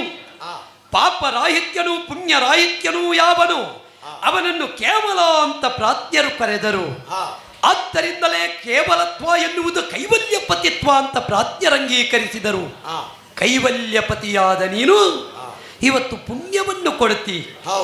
ಆರಂಭದಲ್ಲೇ ಕೇಳಿದ್ದೆ, ಇತ್ತೇ ದೇವ ನಿನ್ನ ಪುಣ್ಯ, ಇತ್ತೇ ದೇವ. ಯಾರು ಪುಣ್ಯ ಇಲ್ಲವೋ ಪಾಪ ಇಲ್ಲವೋ ಅವನನ್ನು ಭಗವಂತ ಅಂತ ನಾವು ಕರೆಯುವುದು. ಹಾಗಿದ್ರೆ ಒಂದೊಂದು ಅವತಾರದಲ್ಲಿ ಪುಣ್ಯ ಉಂಟು, ಅದನ್ನು ಪ್ರತ್ಯೇಕಿಸುತ್ತಿ ನೀನು ಅಂತಾದರೆ ಪುಣ್ಯ ಶರದಿಯೂ ನೀನೇ ಎನ್ನುವುದರಲ್ಲಿ ಎರಡು ಮಾತಿಲ್ಲ.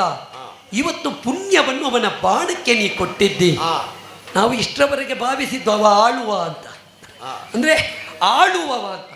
ಇವತ್ತು ನಿನ್ನ ಮುಂದೆ ಅಳುತ್ತಾ ಇದ್ದಾನೆ. ಎತ್ತಲಾಗದ ಸ್ಥಿತಿ, ನೀ ಒತ್ತು ಕೊಟ್ಟು ಆಧರಿಸಿದ್ದಿ. ಈ ಬಾಗಿದ ಬಾಳೆಗುಡಕ್ಕೆ ಒಂದು ಊತ ಕೊಡುವುದು. ಇವತ್ತು ನಿನ್ನ ಊತದಿಂದ ಆ ತುಂಬಿದ ಬಾಳೆಗೊನೆ ಸರಿಯಾಗಿ ನಿಂತಿದೆ. ಆದರೆ ನೀನು ಗಟ್ಟಿ ಸ್ವಾಮಿ, ಆದರೆ ನೀ ಅವನನ್ನೇ ಆಧರಿಸುವವನಲ್ಲ. ಲೋಕಕ್ಕೆ ನೀ ಹೂತ ಅಂತ ನಾವು ನಮ್ಮ ಹೆತ್ತವರಿಂದ ಕಲಿತ ಪಾಠ. ಹಾಗಾಗಿ ಕೇಳ್ತಾ ಇದ್ದೇನೆ, ಇವತ್ತು ಖಂಡವಾಗಿ ಕೊಟ್ಟಿದ್ದಿಂತಾದರೆ ಪಟಕೊಳ್ಳುವ ನಾವು ಪ್ರಶ್ನಿಸಬೇಕಾಗುತ್ತದೆ. ಸೂರೆಗೊಂಡವರು ಇಬ್ಬರಲ್ಲಿ ಒಬ್ಬರು ಬೇಕಲ್ಲ. ನಿನ್ನಿಂದ ಸೂರೆಗೊಂಡವ ನಾನು ಅವನು, ಕೊಂಡಾಡದಿರೈ ಬರಿದೆ. ಸುಮ್ಮನೆ ಹುಡುಗ ಅಷ್ಟು ಮಾಡಿದ್ದಾನೆ, ಏನಾದ್ರೂ ಕೊಡುವ ಅಂತ ದಯವಿಟ್ಟು ಕೊಡುವುದು ಬೇಡ. ಏನಿದ್ರು ನಮ್ಮದ್ದು ಸೇವೆ. ಪ್ರಾಮಾಣಿಕವಾಗಿ ನೀವಪ್ಪ ತಿಂತಾದರೆ ಕೊಂಡಾಡದಿರೈ ಬರಿದೆ, ಉದ್ದಂಡ ಶರಗಳನಿರದೆ. ಹಾಗಾಗಿ ಪುಣ್ಯವನ್ನು ಇತ್ತದ್ದು ನಿನಗೋ ಅರ್ಜುನನಿಗೋ ಎಂಬ ಸಂದೇಹ ನಿನಗೆ. ಖಂಡಿತ ನಿಮಿತ್ತ ಮಾತ್ರ ಭವ ಸವ್ಯಸಾಚಿ. ಅರ್ಜುನನಿಗೆ ಕೊಡುಗೆಯಾಗಿ ನಾನು ಕೊಟ್ಟದ್ದು ಹೌದಾದರೂ ಯಾವುದಕ್ಕಾಗಿ ಒಬ್ಬ ಯಜಮಾನ ಋಷಿಯ ಮುಖಾಂತರವೋ ಇನ್ನೊಬ್ಬರ ಮುಖಾಂತರವೋ ಹೋಮ ಮಾಡ್ತಾನೆ. ಅವನನ್ನು ಮಾಡಿದಾಗ ತುಪ್ಪವನ್ನು ಹಾಕುತ್ತಾನೆ, ಸಮಿತಿಯನ್ನು ಹಾಕುತ್ತಾನೆ, ಮತ್ತೊಂದನ್ನು ಹಾಕುತ್ತಾನೆ. ಮೂಲ ಉದ್ದೇಶ ಏನಾಗಿರ್ತದೆ? ದೇವರಿಗೆ ಮುಟ್ಟಬೇಕು, ನಿಜ, ಲೋಕ ಕಲ್ಯಾಣವಾಗಬೇಕು, ಯಾಜಮಾನ್ಯ ಪುಣ್ಯ ಪಡೆಯಬೇಕು. ನನ್ನನ್ನು ಗುರುತಿಸುತ್ತಾರೆ. ಆಕಾಶಂ ಪತಿತಂತೋಯ ಯಥಾಗಚ್ಚತಿ ಸಾಗರ, ಸರ್ವದೇವ ನಮಸ್ಕಾರಂ ಕೇಶವಂ ಪ್ರತಿಗಚ್ಚತಿ. ಅಲ್ವೇ? ಬಿಂದು ನದಿಗಳು ಸಾಗರವನ್ನು ಸೇರಿ ಪುನಃ ಪರ್ಯಾಯವಾಗಿ ಹಿಂದೆ ಬರ್ತದೆ. ನಿಜ. ಒಂದು ವಿಧದಲ್ಲಿ ನೀನು ಖಂಡಿಸಿದಂತ 3 ಶರಗಳ ಅಥವಾ ಖಂಡಿಸಲು ಇರುವುದಕ್ಕೆ ಈ ಅಮಿತವಾದಂತಹ ಬಲ ನಾನು ಇತ್ತದ್ದು. ಹಾ ಹಾ ಅರ್ಜುನನಿಗೆ ಎಂಬುದು ಮೇಲ್ನೋಟಕ್ಕೆ ಅಲ್ವೇ ನಿಜ. ಅವ ಸಖ ಎಂಬುದರಿಂದ ನಾನು ಧಾರೆ ಎರೆದೆ. ನಿಜ. ಯಾರ ನಿಮಿತ್ತವಾಗಿ ಅಂತ ಯೋಚಿಸಿದ್ರೆ ಹಾ ಆ ಕಡೆಯಿಂದ ಭಕ್ತನಾದ ನೀನು, ನಿಜ.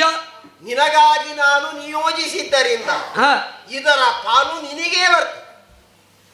ನನ್ನನ್ನು ಉತ್ತರಿಸುವುದಕ್ಕೆ ಬೇಕಾಗಿ ಇದ್ದೇಯ ಹೌದು. ದೇವರೇ.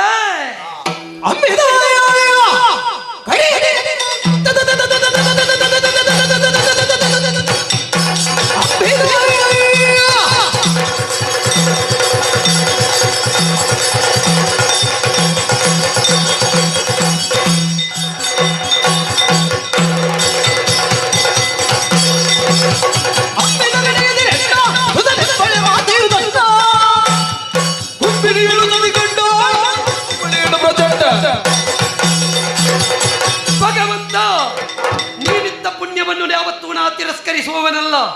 ಆದರೆ ನನಗೊಂದು ಆಶೆ ಉಂಟು ಸ್ವಾಮಿ. ಅನ್ಯರ ಹಂಗಿನಲ್ಲಿ ಪಡೆಯಬೇಕಾದ್ದನ್ನು ಪಡೆಯಬೇಕು ಎನ್ನುವ ವಾಂಛೆಯನ್ನೇ ಹೊತ್ತವ ನಾನಲ್ಲ. ಸ್ವಯಂ ಸಾಧನೆಯ ಫಲರೂಪವಾಗಿ ಆರ್ಚಿಸಿಕೊಳ್ಳುತ್ತೇನೆ ಅಂತ ನಾ ಯೋಚಿಸಿದವ.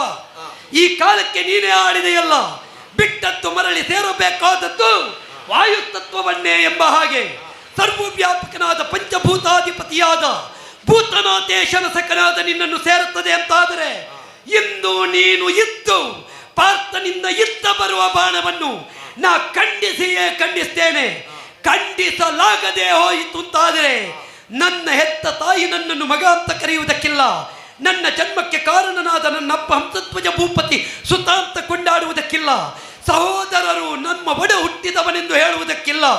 ಅಣ್ಣನ ಮಗನೆಂದು ಚಿಕ್ಕಪ್ಪಂದಿರು ಹೇಳಲಾರರು. ಪ್ರಜೆಗಳು ಯುವರಾಜ ಅಂತ ಕೊಂಡಾಡಲಾರರು. ತಂಗಿ ಅಣ್ಣ ಅಂತ ಕರೆಯಲಾರರು. ಸತಿ ಪ್ರಭಾವತಿ ನಿಜ ಪತಿ ಅಂತ ಒಪ್ಪಲಾರರು. ಆದ್ದರಿಂದ ಇದನ್ನು ಖಂಡಿಸ್ತೇನೆ. ಖಂಡಿಸಲಾಗದೆ ಹೋದರೆ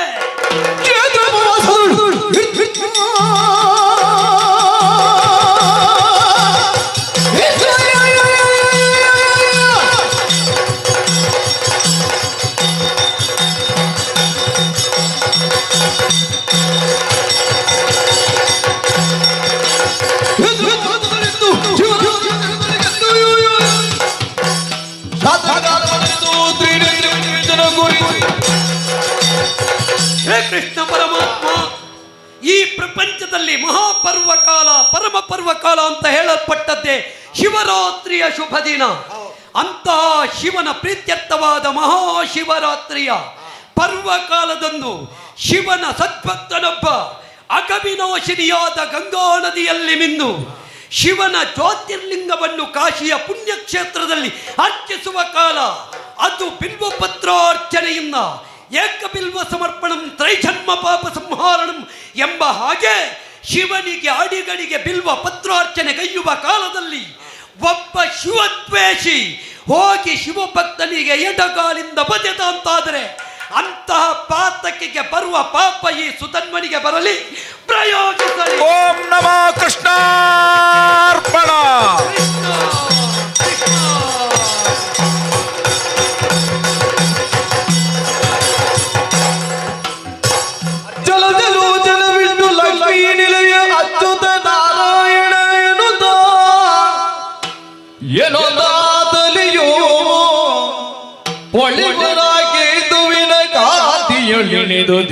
ುತನ ಶ್ರೀಪದ ನಳಿನದಿಡೆಯಲಿ ಬಿತ್ತುದಿಲಿ ಜನಮೇ ಜಯ ಕ್ಷಿತಿಪಾ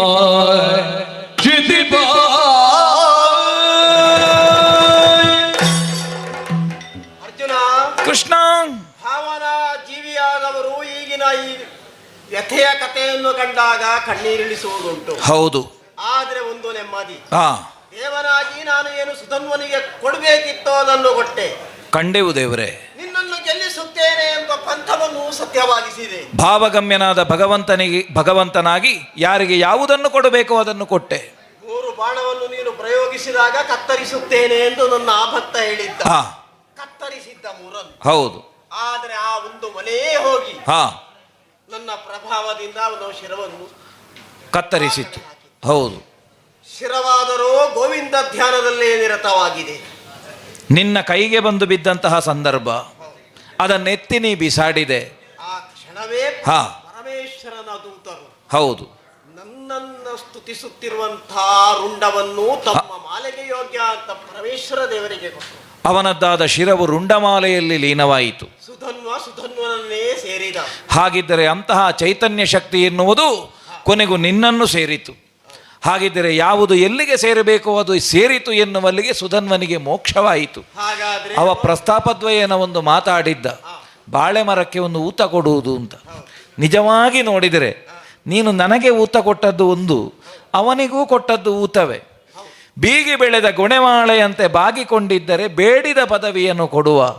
ಅವನಲ್ಲಿ ಆ ಬಾಗಿದ ಗುಣ ಇದ್ದದ್ದರಿಂದ ಬೇಡಿದ ಪದವಿಯನ್ನು ನೀನಿತ್ತೆ ದೇವ. ಸದಾಕಾಲ ನಮ್ಮನ್ನು ಪೊರೆಯುವ ಮಹಾಸ್ವಾಮಿಯಾಗಿ ಅಧ್ವರ್ಯದ ಮುಂದಿನ ಕಾರ್ಯದಲ್ಲಿ ನೀನಿರಬೇಕು ದೇವರೇ. ಲೋಕಕ್ಕೆ ಕಲ್ಯಾಣವಾಗಲಿ. ಮುಂದಿನ ನಮ್ಮ ಯಾತ್ರೆಗೆ ಕೃಷ್ಣ ಸಾರಥ್ಯದಿಂದ ಒಡಗೂಡಿ ನಮ್ಮ ಯಾತ್ರೆ ಮುಂದುವರಿಯಿರಿ. ಲೋಕಕ್ಕೆ ಮಂಗಳ ಆಗಲಿ. ಕೃಷ್ಣಾಯ ವಾಸುದೇವಾಯ ದೇವಕೀ ನಂದನಾಯ ನಂದ ಗೋಪ ಕುಮಾರಾಯ ಗೋವಿಂದಾಯ ನಮೋ ನಮಃ. ಗೋವಿಂದಾಯ ನಮೋ ನಮಃ. ಕುಶಧಾರಿ ಅರುಜುದಿ ಭಕ್ತರ ಮೊರೆ ಬಗೆ ಉರಗ ಗಗನನ ಸುಕುಮಾರ ಗಜವದನನ ಚರಣ ಕಮಲಗೆ ಆರತಿ ಎತ್ತಿರಿ ಆರತಿ ಬೆಳಗಿರೆ.